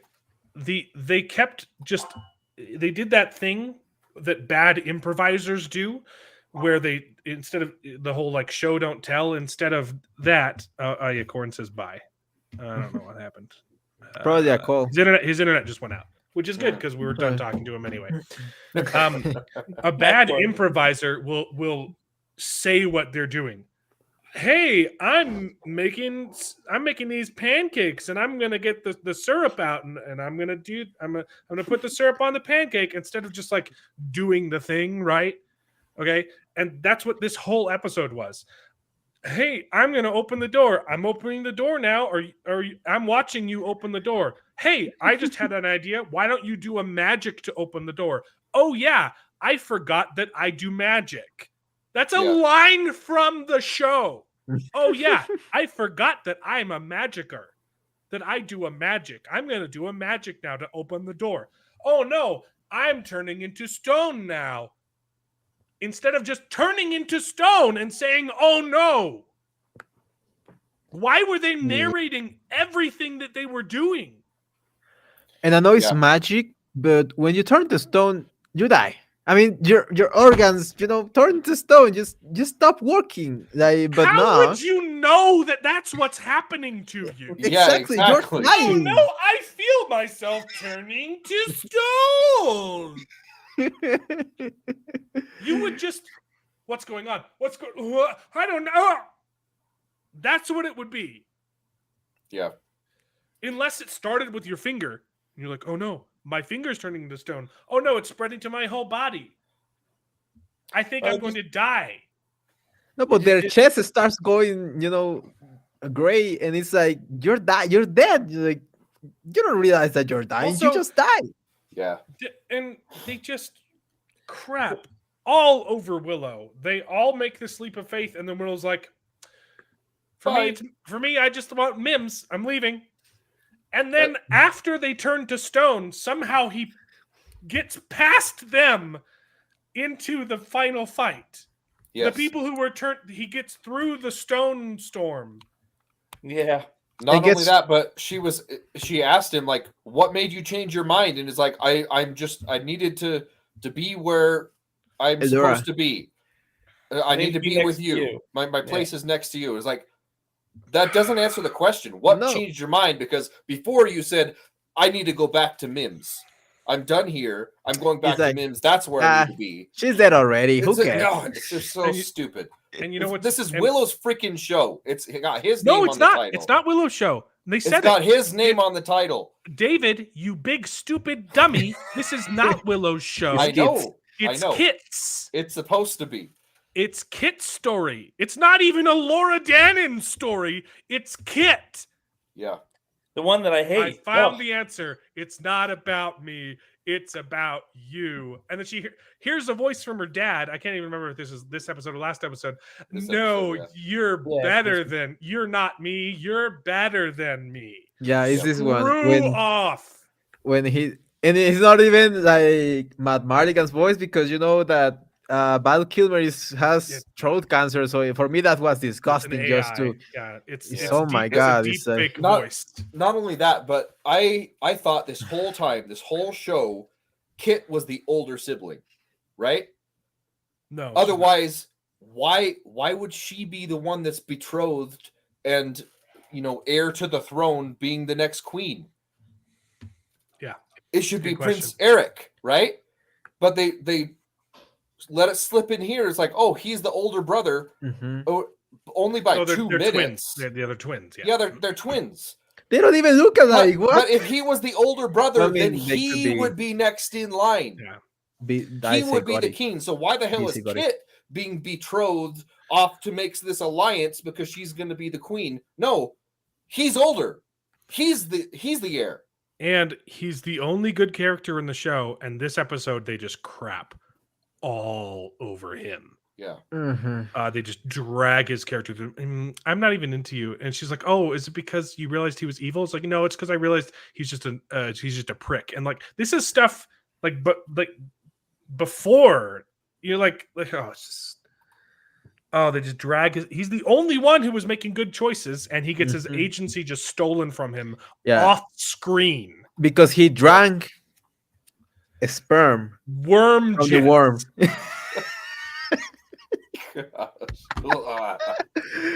Like, why would you drink that? They say it's analogous. It's a mother gives her milk, and the worm, well, he gives us part of him. Yeah. Also, she immediately jumps to, have you been drinking that? Yeah. What evidence does she have that he was drinking it? Because it's in the script. She's watching the show. He doesn't. He should have like scooped up a cup and say, "Hey, drink this." You'll understand once that happens. David, what's more incredible? Immediately, hey, there's some weird liquid on the floor. Hey, have you been drinking that? Because it like. What's more incredible, David, is that this is the finale, and they somehow manage to turn the finale into, let's break up into pairs and talk about our feelings. It's what they've been doing the entire show! Right? The finale is just people talking. Yeah. And then there's a little fight, and I didn't care. Well, but that's the thing. You don't even see the fight. It's literally like they walk in, and then like the doors close, and he's like, I'm going to get this. And then like he comes out, and he's like, wow, that was crazy. And you're like, what the fuck? You were saying that Willow walks in passing the people turned to stone. It doesn't help them. Not only that, but he walks in the room. He passed around the crone and Eric and goes inside the big comb thing, and he's like, "What are these guys in the what?" It's and he's like, stupid. It's I'm written here by nincompoops who don't know how the world works. With his monotonal. I'm here to save you because I'm supposed to be by Laura Denham. And it's like, James literally told you that you always chose Laura Denham before your own kids, and that's the reason why your kid died, basically. And it's like, I mean, they don't even bother saying, showing that story, although it will be a little bit impactful. But they're like, no, F memes, she's dead already. F that, I'm going to save Laura Denham because she's hotter. Yeah. Oh my god. The worst part for me, all of it was bad, but there was the line that Borman delivered right before they were going into the thing. Do you guys want to make out? Freaking yeah. Does everybody want to make out? Because I'd be down. Yeah, they're kids. He's a middle-aged freaking man. That's literally pedophilia. Pederastia, David. What? Get it right. It's like, it's so freaking disgusting. They're not even trying to hide it anymore. Like, oh yeah, let's completely normalize this middle-aged man trying to make out with these teenagers. It's freaking disgusting, and they write it off like a joke. They were just trying to destroy his character because everybody knows that this was going to be the most likable character for everyone, and they progressively tried to destroy him by making him a drunk, by making him an irresponsible arse, by making him a puss, basically. Although he's the best fighter. I never liked his character, but I see what you're saying. He's the least. Yeah, he's the least. I mean, in the first 2 episodes, he's the best, and then Eric is the best. Yeah, but he's the least offensive one from the main cast. Eric is not considered main cast because he was like in 3-4 episodes. Eric is also the best actor in the show too. Like he's actually doing a good job. Yeah, and everyone else is just talking. But yeah, I think this episode though it was probably his weakest episode because the dialogue was really the writing. Really bad. Yeah, because he's like mind controlled. Up until then. But his delivery is great when he says, "I'm not brainwashed. I'm a king," and that was a great delivery. Yeah, which is true. Yeah, exactly. He's the king, the firstborn. He should have been the king. Yeah, my God. Dumb. And the dumbest part is I want to say it for the last part because you're going to lose your minds because I'm probably the only person that notices because I was trying to do an edit of the video, but I was saying that this is so bad I cannot poke fun of it. The joke tells itself, like. But yeah, I mean, I'm going to get to that in the last part. But another thing was the magic was really weird. She has the one that was made by, I don't remember the name of the great magician that made that one with basically her life energy. And it's like, this is the biggest weapon in the world. And they're like, oh no, throw it away, break it. And then she starts. It's symbolic. Yeah, exactly. It's symbolic that throwing away the original IP to the garbage. And it's like, oh, and Willow, not the garbage. She tossed it in the worm sperm. Go on. Yeah. And Willow, even in the last episode, says like, "Oh, you have to have an object that you have hard feelings for it, like the flute. Just use your hands." Which was one of the dumbest things. That the flute magic was one of the most brain dead things that I've seen in my life. I laughed so hard when he got blasted. When he got blasted away into the. I was like, "Are you going to start playing the flute?" Oh. I was like, "This is so funny." You pretty, but and there's like, okay, this guy that got friend zoned the hell out for some reason. Why? I thought that woke people were all inclusive and all loving and all whatever, all wonderful, and they're like, no, this guy's too ugly for the main character. We're going to just friend zone him. He's like, what? He's the best. Well, not the best character, but he was the nicest to her in the whole show. He's literally, like a dog waving his tail for her the whole show. And she's like, no, I don't love you. I love this Eric. And then she doesn't love Eric anymore because he was brainwashed by the sperm worm. Jared, did you notice sperm? The crux, the final temptation was exactly the same as the finale for the Wheel of Time. Yep. Wait, what was that? Which one? The Wheel of Time was when Rand gets tempted. He's like, oh, but that's not the girl that I fell in love with, and it's literally the same thing. Like she has to learn to love herself or whatever. Yeah. Well, and then it just didn't make any sense. Like, no sense at all. Like seriously, I mean, she unlocks the gate of evil or whatever, right? Because she made the choice to go with the prince. And then later she's like, no, I don't want this. But then like you don't ever see that consequence ever again. Like there was that epic battle, right? And all these evil people got unlocked, and yet they're just and like they just leave. Out. Yeah, they leave. They're just like, all right. The worm is right there. Shouldn't they try and like close the gate or try and kill it or something? Right, they just leave. They literally they bring that up in the end, like, hey. They literally said, "Yeah, we're probably gonna have to come back and deal with this later." We just pissed him off. And Willow is like, What? The worm is going to come for us, and it's like, kill it when it's weaker. He hasn't revived yet. Wasn't your intent to like get rid of all the evil, and you're just walking away? It's because they need a season 2. Yeah, No, exactly. That's where I was like, yeah. I will get to that. It gets even worse, but okay. I told you the thing they've been like showing to be the finale had nothing to do with the finale. Yeah, it's sad. I mean, it just didn't make any sense, and it was sad that. It's sad that they think they're getting a season 2.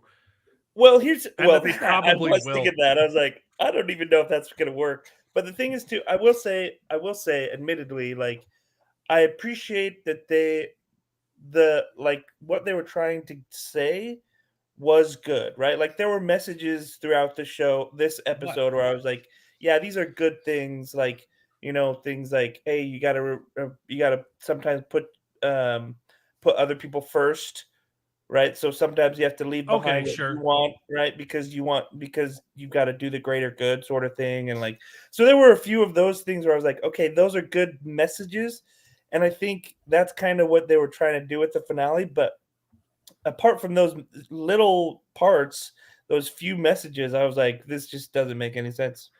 But they have those messages, but 1 second before, Laura Denan is like, okay, if my friends, they all can turn to stone, I'm just going to have the wedding with the pretty boy.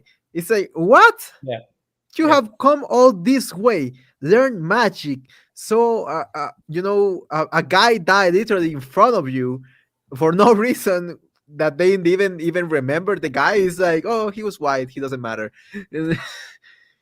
But they don't only think that they're going to get a season 2. They think that they're going to get 3 seasons because they think in that the they end deserve season 2. But in the end, when the opening of every episode was someone reading a book, and she closes the book and she put it in the shelf, and it was volume 1, and it was volume 2 and volume 3 left. So I was like, do they really? How dumb and egotistic do you have to be to think that you're going to get not only season 2 but season 3 of this garbage that is one of the worst rated shows in Disney Plus, even worse than Obi-Wan? To think to have written that season and think to yourself, this is so good, it'll get 2 more seasons. I don't know how more delusional you could possibly get in Hollywood. I mean, woks are pretty delusional. That's basically the horse stick, delusion. Oh my God. Another thing is that as well, that they say, okay, leave the worm, just he's going to come for us. And they also leave the friend, the Graydon, like he didn't die. He just went into the. They don't even like try to like see if he's still there. Yep. In the mind of Elora, then I got rid of one stalker. This, I got rid of one friend zone. They've got to corrupt him in the end too, because you can't have any male characters in the show that are decent. Yeah. They all have to be, corrupted. Wretch bags, One other thing I thought was stupid is okay, so they give I thought that maybe they were going to give Prince Graydon, is it the Flash Thompson guy? I thought he was going to be the one to wear the Lux, right? But of course they give it to Kit. It was the redhead. I thought it was the redhead. It might, yeah, that was another option. He has magic. He doesn't need the Lux. Whatever. Anyway, so they give it to Kit, right? But then they don't use it until the very end, and then she's like, "We have to try this now," and she's like, "Why? Why didn't you do that before?" Where you were in the thing with the crown is like, it's literal plot armor, literally. It's so stupid. Yeah, and then it doesn't do it when it conforms. Plot armor ex machina. Yeah. It transforms into boob armor. I couldn't help but think of the Batgirl episode where referring to the bat suit. Oh, the bat suit's perfect. No, it will be perfect when it fits a woman. Oh my gosh! Not only that, but so stupid. it doesn't even like they don't use the this great armor for nothing. They're like swinging the sword around, and it's like, why don't you let the sword hit you? It's like it's an impenetrable suit armor. Why are you using it? It was just shining. It was just shining and lightning when she was moving. Like makes me think that it was supposed to make her faster or better. Because it didn't explain anything. It's just this magical BS, literally magical thing. Yeah, I don't understand ridiculous. What any of the show was for. Like there was no like theme. It's just and Kit of course gets rewarded at the end for being an asshole the entire show. No, this is your story. It always has been. Why? No one cares about it. She's horrible. She's a horrible, conceited. Even in the episode before this, she was being selfish. Yeah. Willow makes every dumb decision that makes no sense. Like, first, he doesn't want to stay, and then he stays. And then he's like, oh, I'm going to destroy my scepter. And plus, he's still got plenty of magic, apparently, right? So yeah. Oh, yeah. Did a small spell that literally just blew some guys off, and now he's doing magic left and right, and he's like tired. He's like, oh, and he didn't have a single magic spell to spare for his best friend. Yeah. It's just so terribly inconsistent. They don't know what they want to do with Willow. Like, is he a powerful sorcerer and knows magic, or is he just a has-been wannabe farmer? They just keep going back and forth. She stupid. Needs some Elizabeth Arden cream, that's for sure. Oh no! Come on. She apparently can make magic of her hands, and she's not like burning or anything. Like, there's energy coming out of your hands, and you're like, oh, it's okay. Okay, if you didn't, if these were named different things, but the exact same quality, would you even know that this is in the same universe as Willow, the movie? Well, it doesn't feel any. It doesn't even feel similar. Yeah, the tone is completely different. The only thing that matches are the names. Yeah. Well, that and like the wand and the aesthetic, the design aesthetic. No, it doesn't. No, it doesn't. No, Willow was grim and was like gothic and had this whole. Even the castles are different. It's weird. It's weird. Yeah, I still think that the character design of the villains, even the crone at the end, was very Willow-esque, very dark. Yeah, dark fantasy design.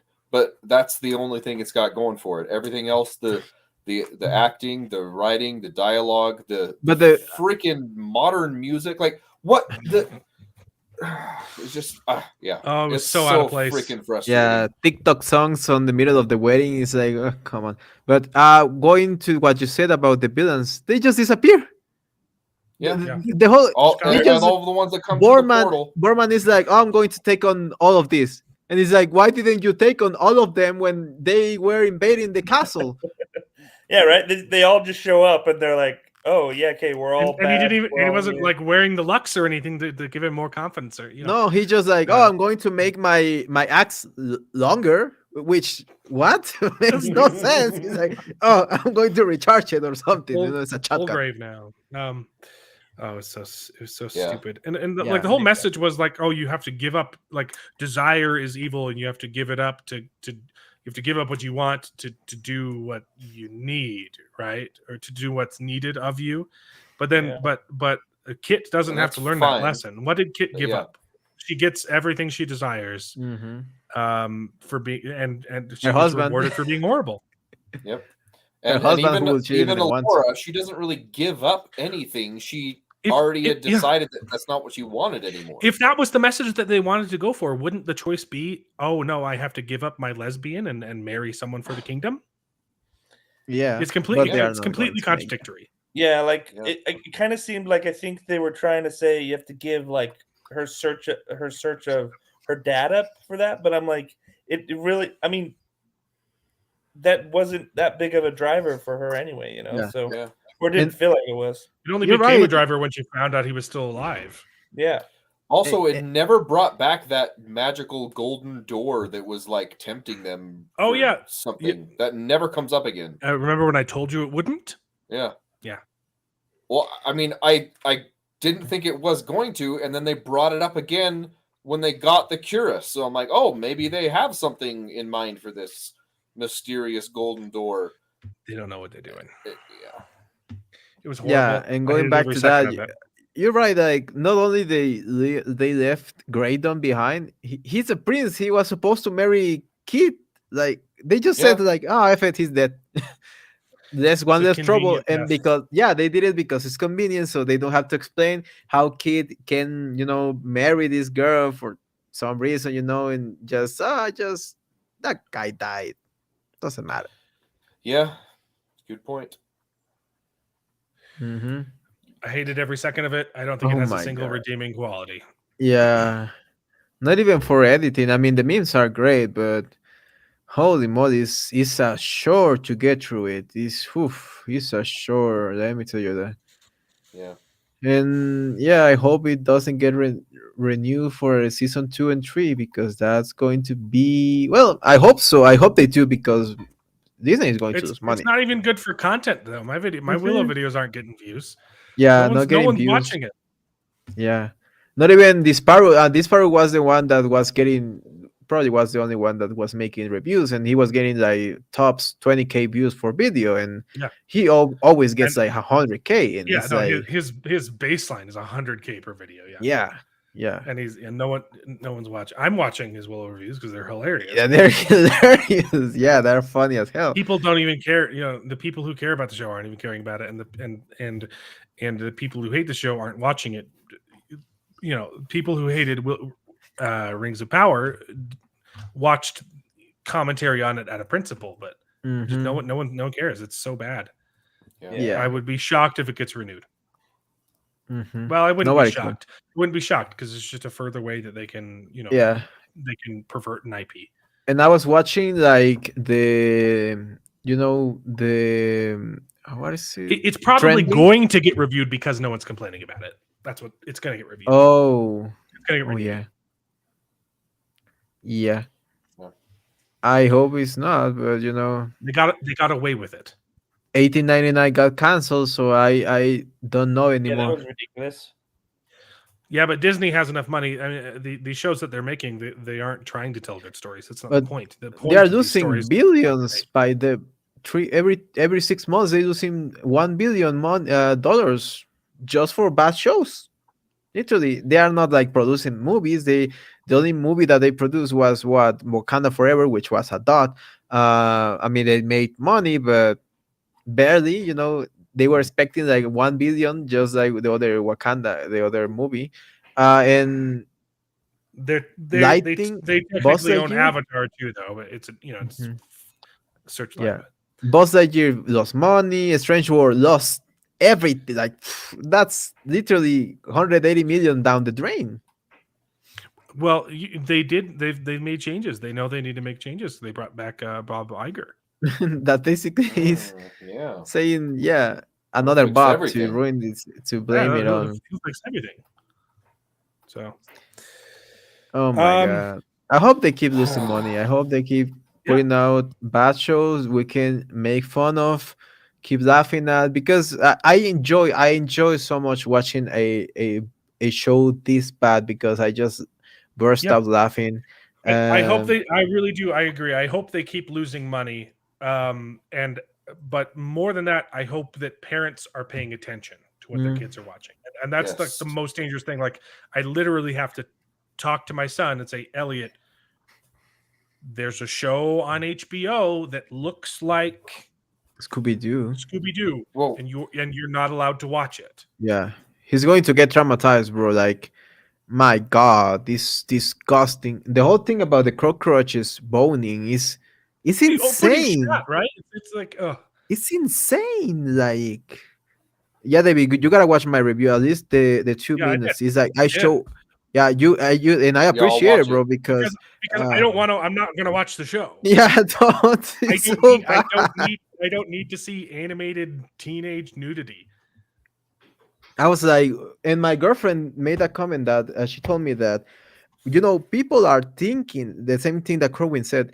People are thinking that, you know, when they drawing, they are like, okay, these are 15 years old, but they go in such great detail to draw their private parts, and it's obvious that they draw them, because when you, and you know, I, as an editor, you have to see these things, because I was putting, you know, the sensor, the title that sense, that's a The sensor, black bars and over everything. yeah, yeah, and I was like, my god, this is too much detail, you know, they are sick. And people make, you know, make a whole bunch things about lolicons, and this is the same, it's the same, it's even worse. It's even worse because, you know, some Disgusting. lollies is like, okay, they are 2000 years old women that look like girls. It's still f up, and I hate it. And I that's the only thing that I don't like about anime, and that's the only thing that I agree with Matt Walsh when he says anime is evil. I agree in some points that anime is evil, Yeah, some of and it is. some of it is. But these people are in another level, man. Like, they know what they're doing, they just draw it, and They think about their is mothers while they're they doing it. about the Don't make me think Tinky about that Winkies, again. about the pajaritos. Yeah. Oh my god. Yeah, don't watch it. And the whole show is like, every teenager is horny, because I'm guessing that Minnie Kaling is not getting any dong. So the only thing But she thinks about is, it's so funny because the Velma character is so obviously her self insert. Like she changed it to her skin color, right? And, yeah, and they made her more frumpy to look like Mindy Kaling. Yeah. So like this is what she thinks of herself. Yeah. Not only that, but she's Indian, so her father in the show is also Indian, and her mother is called Dia, although she looks black and acts black. So It it's kind of feels like a confession. Hey, I like kids. basically I will have to look for who are exactly the writers, because they are all groomers. Yeah, I'm pretty sure she's the head writer for sure, but yeah, it's disgusting. Yeah. So his dark materials. Okay, that's my cue for hopping out. I hope I can see you next week with Last of Us. Let's hope. I'm actually going to try watching it now. Let's hope is good, because I loved watch Last of Us. I love that game. Yeah, people loved the first one and hated the second one. one. The second one is garbage. Is the same person wrote both of them, and he's in charge of the TV show. So how much of the second one is going to leak into the first? So that's but they are hot. Yeah, they're maybe it's gonna be good. Red flags. Red flags. But I was wrong about House of the Dragon. House of the Dragon. This could be good. So I was actually having a lot of hope for House of the Dragon, so I was delighted that I was right. But I was right about Rings of Power, which was I couldn't even imagine how bad that show. No one even imagined how bad but this is HBO, and they just did the thing that proved me wrong. So maybe it'll be good. Perhaps. That's the only reason I have hope. The main character is gender fluid, and she's also Lady Mormon. So yeah, Mark Clark is saying it's boring. So I assume you're referring to Last of Us, but yeah, we'll talk about that next week. We'll talk about Vox. Vox Machina. Vox Machina, yeah. Okay. Yeah. I hope there are no more bad shows to talk about. It's been, we're halfway through January and we already have Velma. This is this year. I mean, but I'm not going to make you watch that, bro. I'm going to make the reviews so you don't have to watch it. But yeah, I hope it gets worse, because I don't want a bad omen, though, right? Like, yeah. Let's start the year off with Velma. Yeah. Oh, and also one thing before I leave, I was with the whole thing about the taco seasoning.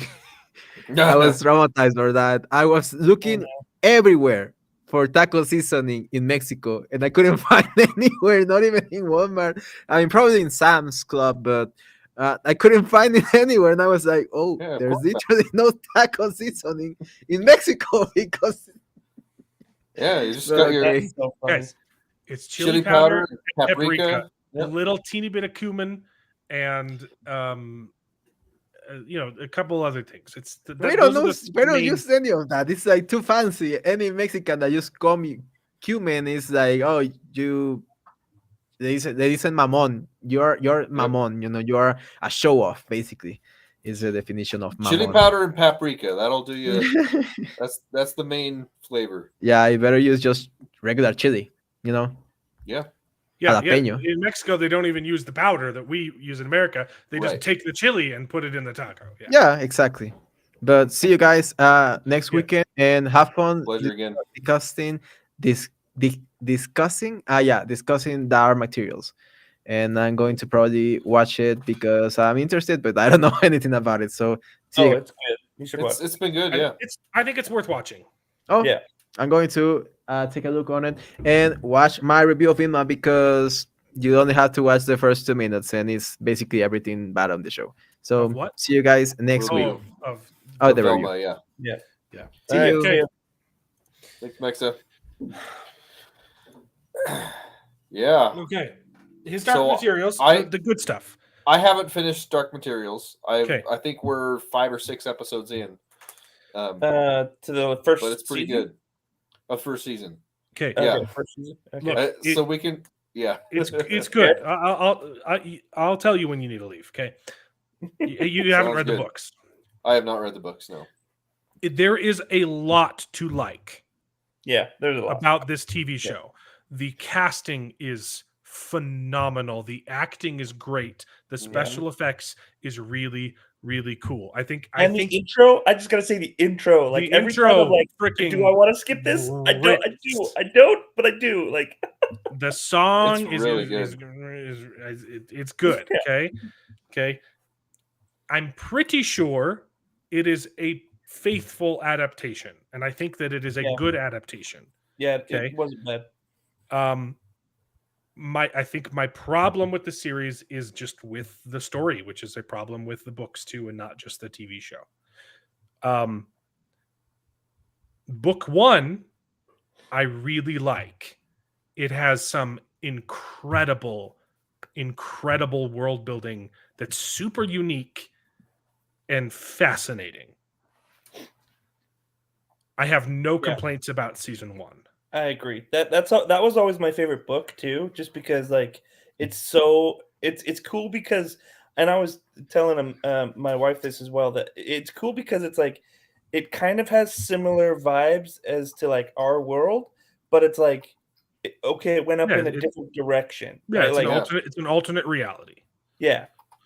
So I really loved how they painted that, especially in this particular adaptation, because they do such an amazing job at. It's done. It's done wonderfully. What do they call them? The blimps, the airships, like this is how that looks, and this is how the magistrate gets around, and like all of that. It was like it also does a really good job of easing into the fantasy. Like it starts off, hey, we're at Cambridge, and you're like, okay, and then you're like, wait, this is not Cambridge. Yeah. Oxford, but yeah, Oxford, right? There's some different things that are going on here, and it slowly introduces more and more things, and it's paced really well. Yeah, Alan, how much have you watched? I've watched all of it. You watched? Okay. So David, what have you thought so far then? So I really like it. There were a couple parts that I thought were a little bit clunky. Storytelling wise, but nothing. I mean, I've already forgotten what they were.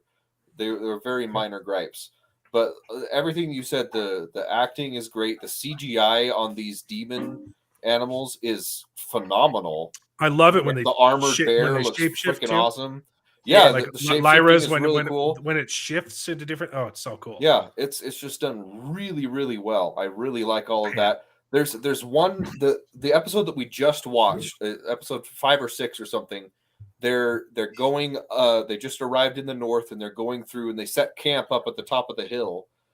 And there's this one scene where they're attacked right?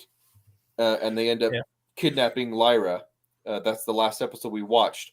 But you just see lights going up to the camp and then surrounding it, and then all the lights turn off. And you're like, oh no, crap's gonna go down. And like, they didn't have to spell it out for you.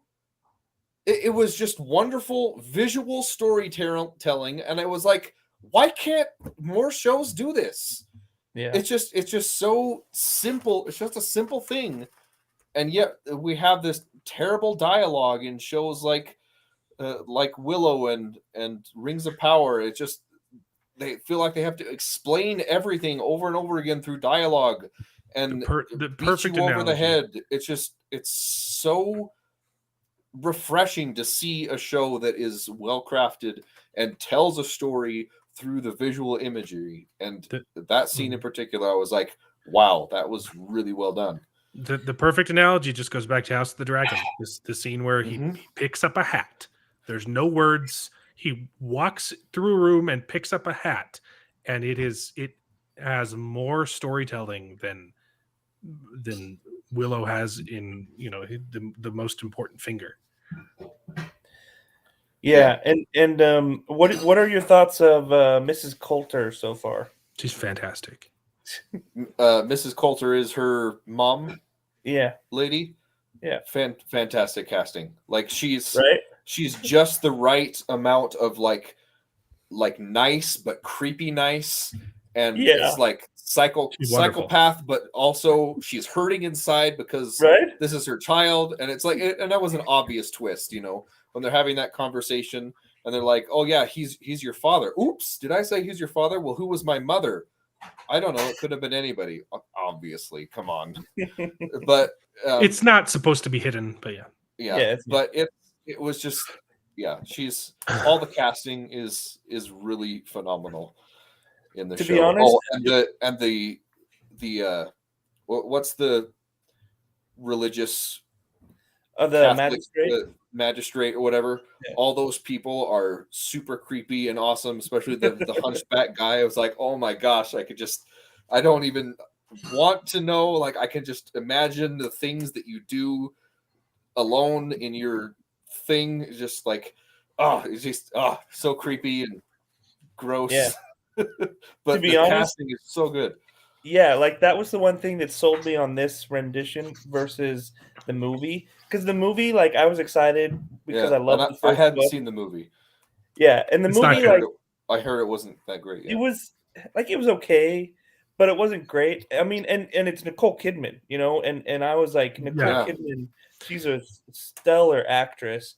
But I just remember like watching and Daniel Craig too. Oh yeah, and it was Daniel Craig. Oh man, I forgot about that. But then watching just Mrs. Coulter in this TV show, I was like, that is Mrs. Coulter. Like, she's sweet to your face until you say something wrong, and then she's gonna bite your head off. Yeah. And I was like, and the way that she like interacts with her demons. Yes, I was just gonna say that. People, yeah, it's like, oh, it's so heartbreaking. Like, there's a scene where her monkey just tries to reach up and hold her hand, and she smacks it away. And it's just like a little thing. It's a little thing, and you just like, it's so much storytelling from that little bit of interaction, and it just like, it breaks your heart. It's like, oh my goodness, yeah, it's good. It's good.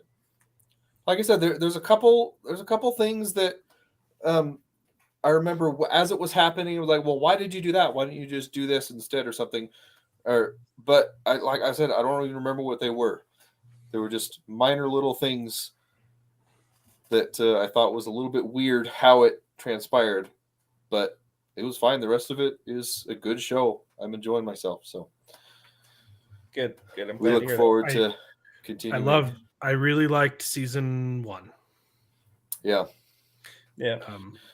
Well, I'll leave you if you guys want to talk about further spoilers and see. Is there 3 seasons? There's 3. Yeah, there's 3 books, 3 seasons. 3 books, 3 seasons. Okay, cool. Yeah. Is the movie is the whole arc though, right? Or is it just the first book? Just the first book. Right. Well, parts of the first book, really. Yeah. Gotcha. Okay. Well, I'll leave. That was another problem it had. It had to rush through a ton of stuff. Yeah. So. Yeah. Okay. Yeah.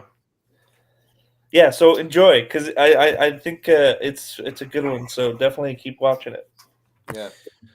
Oh, and one more thing: the emotional scene where they find the Egyptian boy that's without his daemon.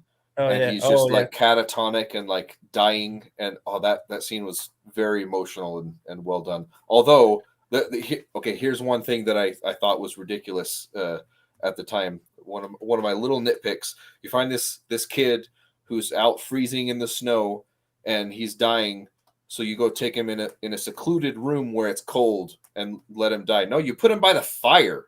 Like, I don't know why they took him away from everybody else. So they knew he was going to die anyway. Yeah, I suppose, but it seemed logical to me that you'd put him next to the fire, try to resuscitate him. But right, like I said, one little teeny gripe. It was a little bit silly, but other than that, great show. Anyways, I'm off for reals. Awesome. Bye. Okay. Enjoy the rest of it. Yeah, we'll do. My problems come in books 2 and 3. All right, so let's grieve your problems then, huh? Okay. Well, so book 2 and season 2. I'll give them some benefit of the doubt for season 2 because it felt like season 2 was affected by COVID a lot. Like, it goes from this vast world building to season 2, there's not a scene with more than 2 people talking. Like, not a single scene. It's just very isolated. Not a whole lot going on. And even the finale, it's just 2 people talking. Well, but that kind of is how the book is. Like, there's a lot of that. And that's the other thing. Like I assumed that it was COVID, and then I research, and I'm like, oh, that's kind of what book 2 is. Yeah, that kind of is what. Which makes me like it even less, because it throws all of the world building that I liked in book 1 out the window by introducing multiple realities, which I get. You can do multiple realities well. But now we're learning about this new world that's just empty and I don't really care about. And we're not really learning a whole lot about it. It felt just like a lot of treading water. I don't really understand what the point of book 2 even was. It was just Lyra. It was developing Lyra and Will, their relationship. Really, that's all it was. There was no story. It was just, hey, we're going to hang out in this world for a little bit, and we're going to introduce that other lady scientist character, and then at the end of the book, people are going to get separated, and Lyra's dad is going to find the angels. Like, that was it. That's the whole book. Well, yeah, it's definitely more focused on like the subtle knife too. So like, right, so more about that lore, and that's why I love it, to be honest. Okay, so but I will definitely give that to you, that because I always loved book 1 the most too. Like, book 1 is just like amazing. The story is really good, which is why I understand that was really the only one that had gotten a movie adaptation before, is because it has the most of the story building that is like intriguing, right? Because the second book is a lot of, we're in this town, and it's really just them trying to like figure out what happened to this town. It's all character work. It's all it's an excuse to build their relationship, but the plot is secondary, and that's my problem. Yeah, and I agree. Like, that is how it was, and it's not bad. Yeah, it's not great. I agree. But but what made me still like season 2 was how they portrayed it, because like it was so well done. Like, the city, right, and like the angel statues, and like how they had the bearer of the knife, and how they had that transition. So it was all very accurate to the book. The knife is really cool. It's just, it's just really isolated and very. It was a letdown from season 1. Season 1 was so vast and so interesting, and then season 2 is literally just like, I felt just deprived. Well, and a lot of it too was supposed to be helping you understand Will, because Yeah. Will comes in the second book, right? I understand why. I didn't like it as I much. agree. Like it's not as effective. And I think there's ways you could have built their relationship and still told a good story. Yeah. Unfortunately, that is how the book was, though, and so that's how they took the show. Yeah, But that's so why I like version episode. I'm criticizing the book. I'm criticizing the book. I think it was a good adaptation. I agree. It was a good adaptation because they stayed true to sort of the character of Will and his relationship with his mother. If I remember correctly, because it has been a couple, I think 2 years now, or maybe it was just a year. No, it's been 2 years because the last season came out during COVID. Or I'm pretty sure it did. But anyway, are you talking about production of the show or the story? Because it took 5 years to make the 3 seasons. The show. The second season came out during COVID, and then this season just barely came out. So it's been 2 years, I think, since the second season was massively delayed. Yeah. Well, no. So they did second season, and then they just came out. So there was a bigger gap, I think, between season 2 and this one. There was gaps between both of them, but yes. Yeah.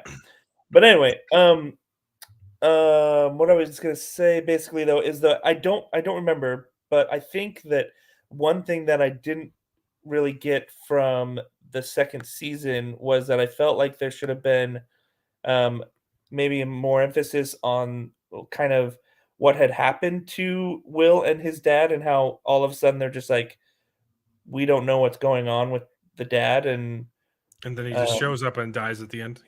Yeah.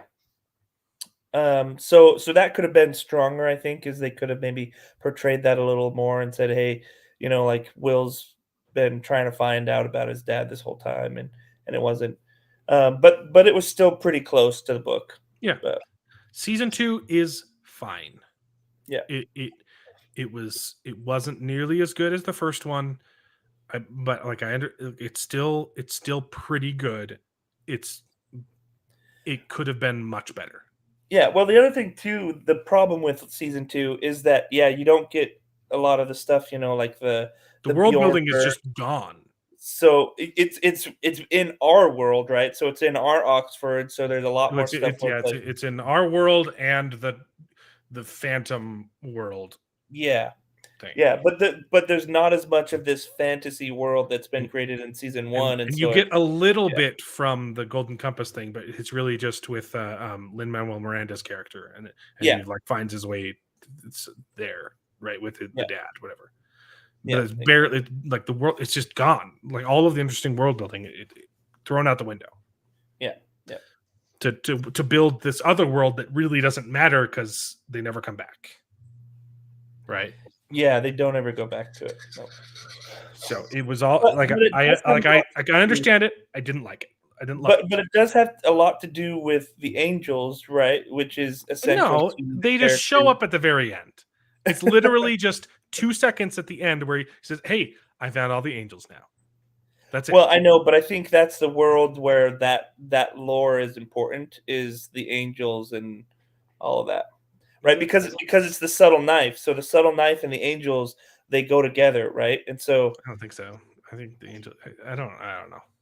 Well, yeah, because like the statues on the tower are of angels, right? Okay, so maybe. Like it's heavily focused on that world specifically. Okay. So that's why they bring it in, is to introduce this conflict of, okay, now we've got the angels and this archangel, or God that's. And that's my point. Like, I understand it. I understand why it was what it was, and I still didn't like it.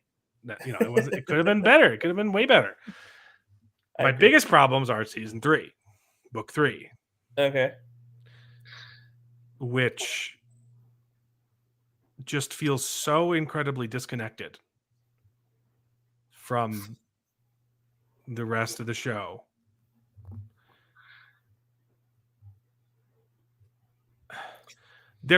What disconnected you the most?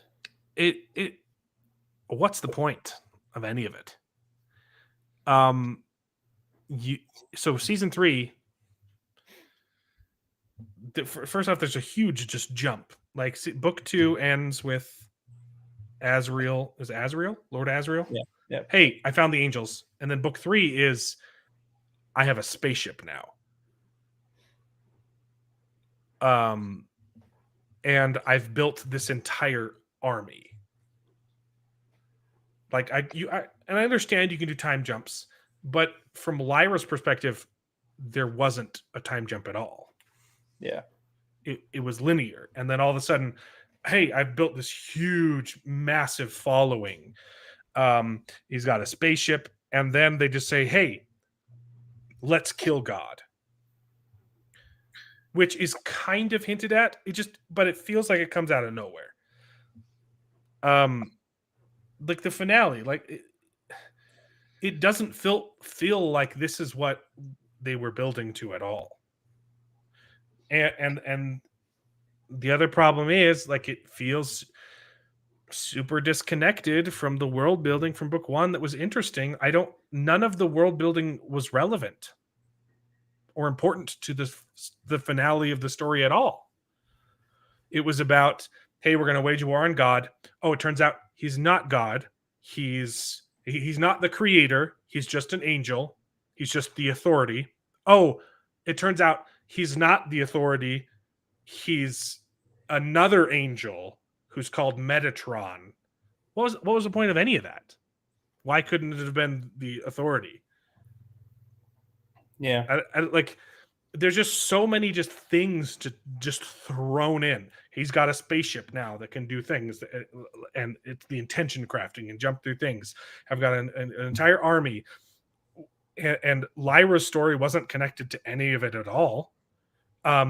Lyra has a dream and says, okay, I need to go to the land of the dead. Yeah. Why? They didn't give her save the friend. But how did she know that it was? I'm not just dreaming of my friend who died. They didn't give her a reason. They could have given her, like, hey, like, you have to go do this, like some kind of like prophecy thing. She didn't even know about the prophecy. She just has a dream and says, I'm going to risk everything, and I'm going to risk your life to go to the land of the dead. When she makes that decision, it felt super selfish because the show didn't give her a reason to need to go.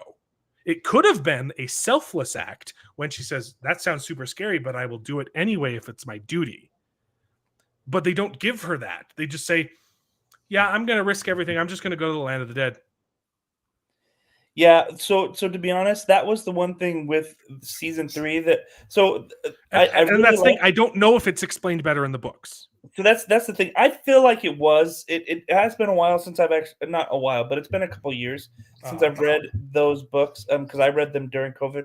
But anyway, if it's explained better in the books, then it's a problem in adaptation. So I had thought it was explained a little bit better in the books. The problem is because, like, for example, I was watching this season and, like, I saw the intention craft and I was like, I don't remember the intention craft being in there. Like, I don't remember him taking this intention craft and being able to fly through, and do what, like, go through the different realms and the different worlds using that intention craft. Maybe it was, I don't remember. But that part did feel a little off. The other thing was the way that they did the whole Lyra in a cave thing was a little different too. Like, what part are you talking about? Lyra in a cave? So, because Lyra's asleep and she's asleep in that, like, cottage. Yes. Okay, when her mom is drugging her. Yeah, but in the book, she's asleep in a cave, and what happens is Will goes and saves her from her mom. Like, I don't even remember the authority ever showing up to that place at all. Like, but he does break the knife because he's constantly, as he's using it, he just constantly is thinking about his mom and, hey, I need to get back to my mom. So it tries to cut in two places and breaks. Yeah. So yeah, it's like, hey, I'm conflicted, right, emotionally and whatever, and so he breaks it. So that particular part where like they brought everybody in and this Father Gomez character, I was like, I don't remember that really being in the books. Yeah, it was in the books though. But at the same time, I'm like, oh wait, Father Gomez, I do remember actually that name. I liked his character. Turns out it was pointless though. He didn't add anything to the story. Yeah, so there were a few things like that where I was like, I don't remember that specifically really playing that big of a role, or it wasn't quite portrayed that way. So I think they definitely did take a little bit of license in telling that part a little differently. But I felt like they ultimately achieved the same thing that they wanted to, or that the book had initially done. But that is kind of how that's kind of how I remember it in the book too. Like she is just like, she's racked with all this torment that Roger is dead, and in the dream he keeps coming to her and saying, "Hey, you can free me. Like you can help me. You can help me get out of here." And they so could have. I think it could have been explained well. Like the entire time she's in a coma, maybe she like is in the land of the dead and talk and realize. They could have given her a motivation, and it could. Yeah, you only got like glimpses of that, but it didn't. Yeah. It came off as selfish and pointless. Like, I'm just going to make this incredibly dangerous decision. I don't know why. She didn't even. She didn't even like pull up the. They did. They pulled up the alethiometer, and the alethiometer even says, "I don't know, maybe." Like, why? Like, you could have given her drive to have to sacrifice to make that decision. Yeah. And she pulls Will into it, and then she pulls Will into it and puts his life in danger. Yeah. So that didn't make sense. Definitely in the books, it definitely had more of like a, hey, you have to go save. Okay. Like she's racked with this torment, and so that's why. And then he has these dreams about how she can save him, and she can fix it. And so when she wakes up after being saved by Will from her mother, then they're like, oh, look, I've had this dream. I've got to go and try to save him. And then that's when they're like, oh, yeah, okay, shoot. So that was problematic. Yeah. And then, oh my gosh, the Land of the Dead took so long. They stretched that for so long, and it was so boring. So that they could do the Azrael stuff, and then it turns out, and then like she finally goes back after I tricked these people into liking stories, and they're gonna guide people from it just felt pointless to me. What was the moral? What was the theme? That you want. What was your goal of telling the story? It just felt like a bunch of things happening that were just disconnected, and there wasn't a point to any of it. So that then they get back to the Azrael's camp, and it's really important that they get there because he needs Will's help. For what? They show up and leave. Yeah. Why did they need to come to the camp?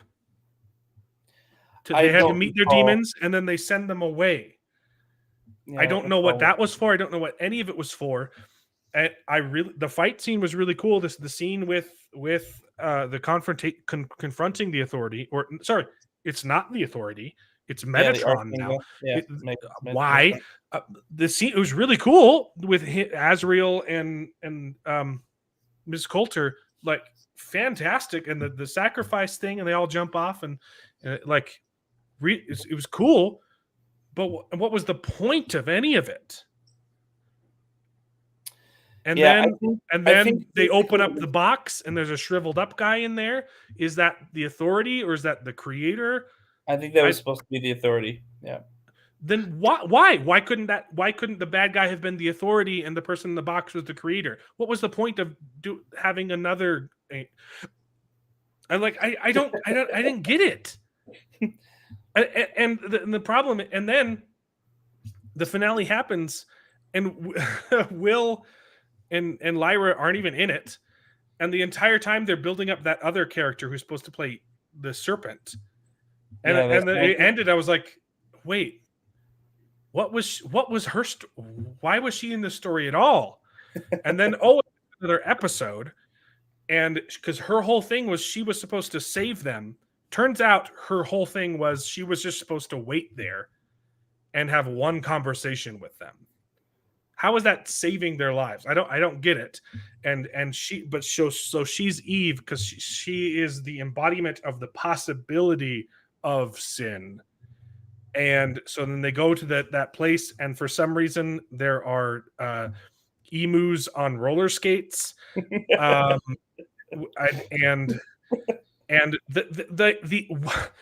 the book is called The Amber Spyglass, and all it is a piece of amber that lets her see the thing that we already knew was happening. Yeah. What did it add? It didn't do anything. Hey, I have more information. I know that dust is leaving because God's taking it away now. Oh, sorry, not God, the Authority. Or sorry, not the Authority, Metatron. What a horrible name. Metatron? I know. When I heard that, I don't remember that being in the book, but Metatron, I was like, that sounds a lot like. The Authority was a way better villain. Okay. And then her entire role is I have to play the serpent and tell people that it's okay to have sex with whoever you want. Yeah, that was weird. It wasn't the point of any of it. Different too, because that part, like it wasn't like there wasn't this whole story about her, like, you know, falling in love with another woman. Okay, then what was her point in the story?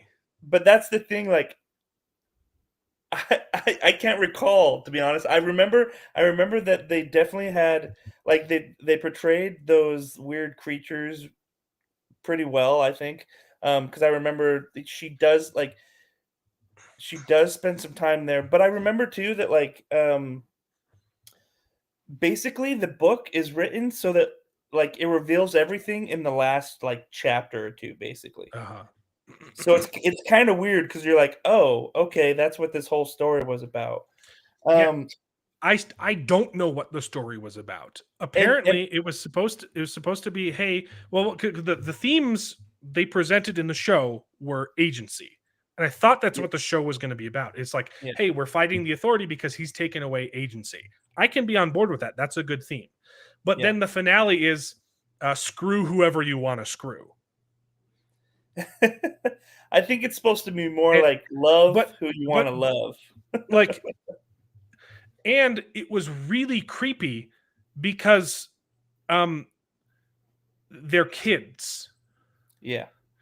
And it's even more creepy when I read that they're, you know, the actors are like 18 now.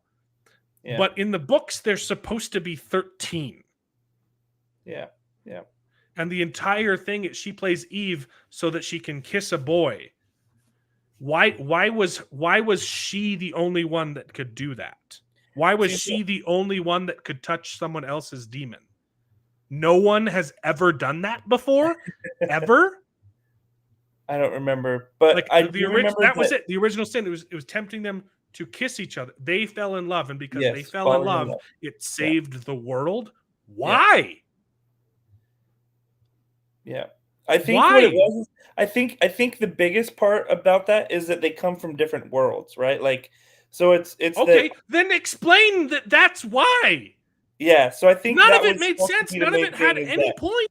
One person comes from this world, and then she comes from this world, and they tend to fall in love with each other, even though they're from different worlds. Why? Okay. So I think the main point. Put that in the show and say, hey, the reason why this is the original sin, like anyone could have just banged and saved the world, right? I don't get it. Why did it have to be them? And why were there prophecies about, like, the whole the scientist character? Her character was just completely pointless. It added nothing. I kept thinking that it was leading to something, and it led to, hey, you go kiss. Like, yeah, I think what it was before so shallow.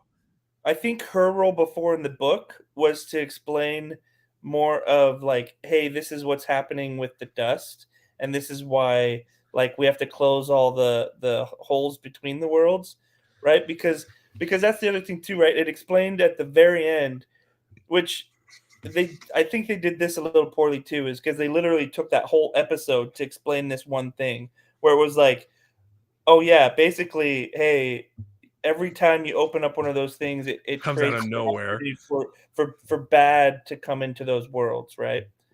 And yeah, the whole sacrifice at the end comes out of nowhere, and it's meaningless because they just say, like, well, why can't I go and travel and close all the holes with my knife, and then open a hole and visit her and close it behind me, and then, you know, if it's open for just a second, you're not going to lose a lot of dust, right? And it's because.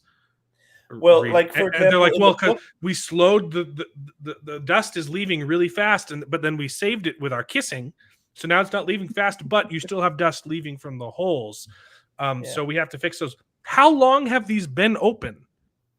Like, for example, in the book, it talks about how every time he opens one of those things, it creates another specter. So in the second season, those like ghost things, right? That like were coming in and killing all the adults. Yeah, I did not like those either, but yeah. The fact that Mrs. Coulter can like control them came out of nowhere. It wasn't explained in season 2, and then it happened again in season 3, and I was like, where's this coming from? And I legitimately forgot that it happened in season 2 because it wasn't explained when it did, and I was like, what is going on? I was like, oh wait, no, they did this before, and they also didn't explain it then. Yeah, I don't remember her doing that in the books, but in the show, I kind of felt like basically it showed that she like she's just a weird, demented sort of mindset that like basically I think these specters fed off of good, right, and like hope and joy. And Mrs. Coulter, pushed all of that out of her life. Yeah, that she was able to kind of control. I get that there can be an explanation for it. I'm saying it wasn't explained. I agree. Right? Just because you can explain something, like her control over her demon, like pushing, like separating herself from that, is probably what gives her control over these specters. But then say it, you know. Yeah. But so that's specifically. It just felt like, and that's the thing. Like, there was a bunch of things happened, a bunch of just random things incoherently happening that probably could have been explained. Yeah, and they weren't. It was just hey, this and then this and this, and a spaceship. He's got a spaceship now too, and she can control the specters, and they go up and down. And also, there's a whole bunch of it. And we got it. It was really important to get this general from this other world because he's going to lead the armies. We're not going to show you him leading at all or why he's important, but we're going to tell you he's important, and we're going to do this. Oh, we're going to go to the land of the dead. Because and now it's all over. You got to close these holes because it could have been good. Yeah, it just wasn't. Yeah, I think they probably could have done better at maybe explaining some of it, because that's the thing. Like, I watched it and I was like, oh yeah, okay, this is what's happening because I'd read the book, right? So I think I had this at least basis understanding of, oh yeah, okay, this is kind of what's happening now. Like, oh yeah, okay, she's going to the land of the dead now because because she's going to go save her friend, and oh yeah, they can't exist in the same world because every time he opens one of these, then it creates a specter, and then that specter. Even though his dad has been living in a different world his entire life. Well, but that's the thing. So, but then his dad even says, "Hey, you can't, like." I know that they did explain that, and it was a stupid explanation. It didn't make sense. But you can't live within somebody else's world, like. But he's done that his entire life of his child. That's what he's been doing. Yeah, but he said that he always felt off, or he always felt wrong, or something like that. But. Even when they do explain things, it's a bad explanation. Yeah, I could agree with that. But I liked it. I thought it was very beautiful. I can see that there are some flaws in the storytelling. But and whether or not it's a problem in adaptation or the book, I think the biggest issue is there is no meaning to any of it, and that's the problem with the author, who's very atheistic. I don't care, if you criticize the church or criticize organized religion, right? Or even criticize the concept of God. That's right. Okay. I read lots of books and stories told by atheists. That's fine. And this one just really did not resonate. And the problem is, God wasn't replaced with anything meaningful here. Yeah. Okay. If your argument is that we're better, humanity is better off without an authority, then you have to present an alternative. Well, you have to create your own meaning, and it really failed to do so. It was replaced with like even the scene in in the underworld, that they have that line that just felt so out of place. Like, oh yeah, the church never let me fall in love, and I'm like, but like literally the main character Lyra, it was created out of an affair. Like people have kissed before, and that's why I didn't get the whole fact that her and Will kissing at the end saved the world. Like her parents also did that, like they had a forbidden romance. So it's like it had the bones of a good story, but there wasn't any purpose to any of it. And I didn't get what the message was. I felt like the message was that essentially you can believe in yourself rather than believing in a God, which I honestly don't. And I don't believe myself, but I did feel like even watching this show, like that's kind of the message that I was getting. Like it was very much trying to say, look, like you don't need to believe in a God, you can believe in yourself. But they didn't even say that though. Like if that's going to be the message, then drive it home. Well, but I felt that the strongest when they had the scientist talking about her story. Like that's when she was like, look, that's when I realized I didn't need religion. Like I just needed myself or whatever, right? And so I think that's mainly what it was trying to say. And to be honest, that's kind of why I felt like this is probably the strongest argument as to why a lot of people didn't want their children to be reading it, is because it did strongly, well, not strongly, but it does have this sort of undertone in the message saying, look, you don't have to believe in God, you can believe in yourself, and that will make you happy. Just believing in yourself. Yeah. And I feel like that wasn't even driven home. Like, yeah. Well, people had the problem because, it's about killing God. Well, not technically. It's about killing an angel who's pretending to be God. Oh, wait, no, it's actually an angel who's pretending to be the angel pretending to be God. I don't get it. Why? Okay, like I get it. He's not the creator. Sure, whatever. And there's a guy in a box at the end. But like, who disappears. And I'm sure maybe there is some kind of message in the books, but the show definitely failed to deliver. And it felt like at the end they kept grasping for some kind of something profound and never found anything. And that's the problem. Like if you replace God, you have to come up with an alternative. You need to provide something that's better. I think that's valid. And to be honest, I kind of feel like the books, like if I can recall my reaction when I finished the book, I think that's kind of how I was too. I was like, oh, like it's just that was the whole story. That's it. Like, so to be honest, that kind of is the story that they tell in this series. What was the point of all the cool world building? Why were there polar bears, dude? Yeah.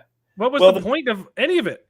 See, the polar bears too. I wish they would have done more with that too, because the polar bears, like, they very strongly, when the knife is broken, they very strongly are like, look, I'm not going to touch that knife because it is bad. Like, it is made up of bad, like, spirits or energies, and they won't touch it. And they literally have to, like, do the craziest I mean, they have to convince the bear like crazy to try to even repair it for him.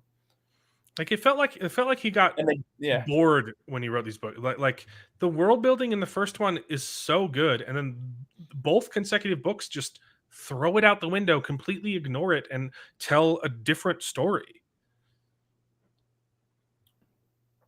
Yeah, it is. It is definitely a little different than the first one, and that's why I think I love the first one so much.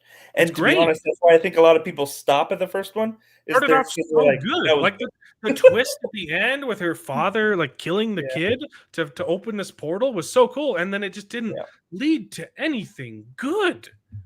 Yeah, I feel like that's too.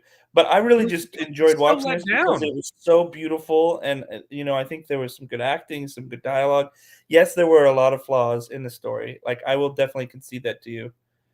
But I think that ultimately, like I it was wanted well to done. love this, and I did love season 1. It just, I don't know. It was hollow. Yeah. That was it. God was pulled out of the story, and nothing replaced it, and it was just hollow. And it's problematic with with the author. Like that's probably how he feels too. It's like I'm not surprised that that's how the story ended up, right? If you have no meaning in your life, then it's hard to create meaning. Yeah, that's a fair critique in your writing. Yeah, but that's a really interesting critique, actually. I think the story sucked because he was an atheist, and because he couldn't find anything profound in a world where God doesn't exist. Yeah, that's actually a very valid point. I think that's a great way to look at it. I mean, it's sad, and I hope that it's not true, but it could be possible. Mm-hmm. I can read. That's what you're supposed to take out of it. Be like, I can read books by atheists. I can read books by communists and still enjoy them. It's just this one just didn't work for me. Yeah. Well, yeah. I mean, and maybe you should try reading them and see what you think. I have wrestled with this in my mind because it's the potential for how this story could have been good is there. And I'm like, maybe I should read the books and maybe it's better in the books. But everything in my heart is telling me the problems are not with the show. They are with the books. And I don't think I would enjoy reading the books, and I don't want to waste my time. Yeah. So I thought they were good books to listen to. I listened to them on Audible and they were good, but and they definitely took some liberties in the TV show, but I thought they kept pretty true to the story. So yeah. So it may not be as fulfilling as you like it, and like that's the thing. Like listening to the audiobooks, I recalling it. I'm like, I don't remember what Azrael even did. Like, did he do anything significant? Like, how did he build a spaceship? Yeah, well, that's the thing. Like I said, I don't even remember that part. I'm like, the intention craft, like, okay, but like, and maybe just that familiarity of that name, because like saying it now, I'm like, well, yeah, that does sound familiar, like that is in the books. But maybe it's just because I've watched the show, so I'm like, but when I first saw it, I was like, wait, what is that? And so I don't know. It just comes out of nowhere. But... And the other thing too is like they don't explain like the little people that like are yeah. There's just another world, it's fine. Yeah, but like there's definitely more explanation of those people, like those people and how they come and join, and so it's like it is sad because I think they missed a little bit of that. It is emblematic of the problems that are introduced when you do a multiverse. Yeah. It's hard to remain invested in any of the worlds. It's hard to do it well when you're like, oh, there's infinite realities. Good night, Mark. Thanks for tuning in. Sticking around.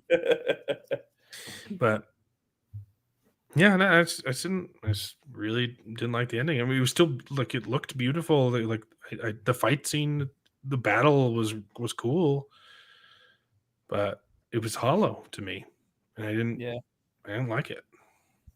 So, and I just have so many other books I need to read. I'm like, I can't. I got to get to these other ones. I'm not gonna, get my hopes up for this might be good. I know I'm just gonna be disappointed. We told you about the Prism right? The what are they called? Prism. The Black Prism. Yeah, the Black Talking Prism. about Lightweaver. The light weavers. Yeah, I haven't gotten to those yet. Yeah. Yeah, those Brent Weeks. Yeah, Brent Weeks. Like those are really good. So yeah, I would definitely read those over this. And here's the other thing too. This is a young adult fiction. Like that's no, thing. No, it's not. No, it's not. It was marketed as YA. It was never written with that. Oh, really? He was, yes, he was writing a book. He was writing a book for adults, and it was marketed as YA. Okay, because I was like, I strongly remember that it was always young adult.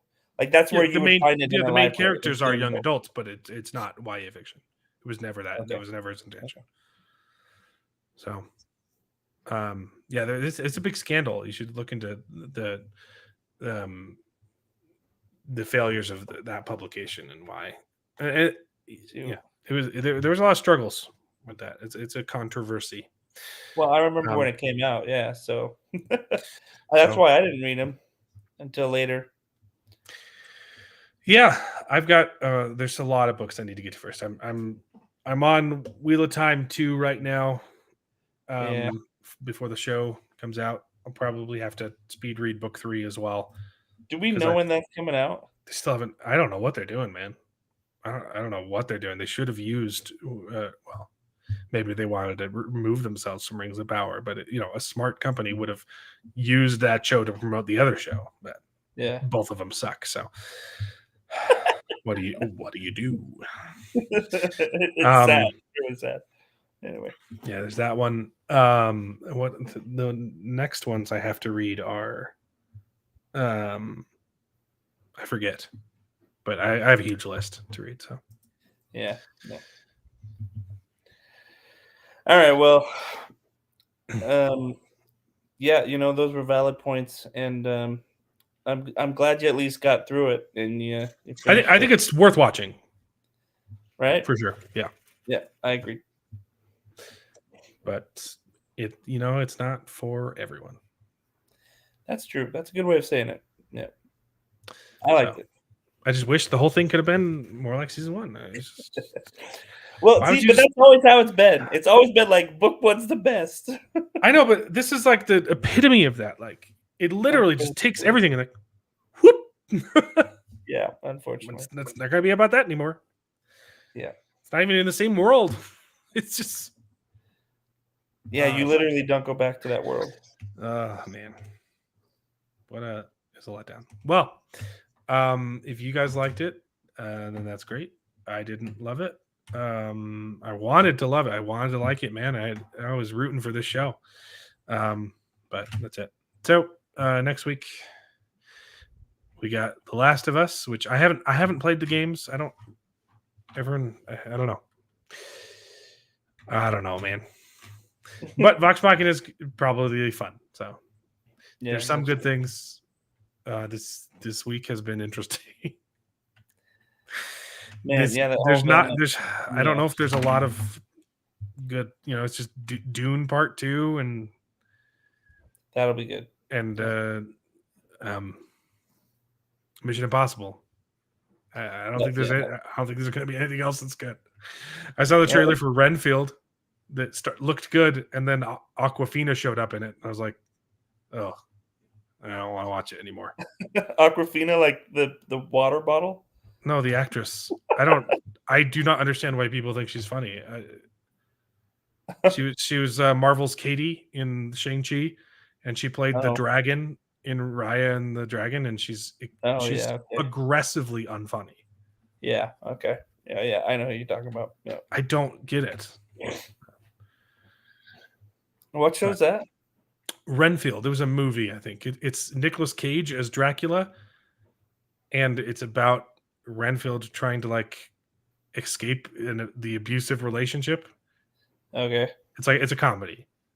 Okay. It opens up with him in a group therapy session, and they're all talking about the abusive relationships that they were in, and he's Renfield. It's Nicolas Cage. Yeah, as Dracula. Okay. And Holt. What's his name? Squirrely. He was in the He was in the menu. Oh, I didn't get to watch. Is it Nicholas Hoult? I gotta Google this. Yeah, Nicholas Hoult. Warm Bodies, The Great, The Menu, Mad Max. Oh, okay. Yeah, him. Okay, yeah, I know who you're talking about. Yeah. He's in the X-Men's.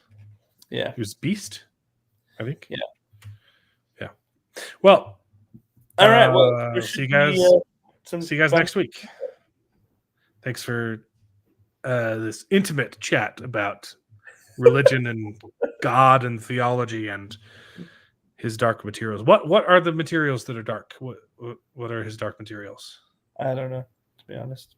The golden compass, the spyglass, and the is it dust? Maybe it's the dust. Yeah.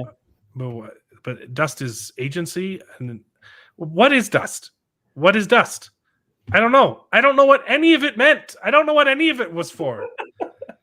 All right. Bye. It didn't explain it very well. Sorry. It just didn't have a purpose. I'm so disappointed. Bye. It's a downer. Bye. It's still a joke. I don't know. Women's rights. It's great. Bye. All right, bye.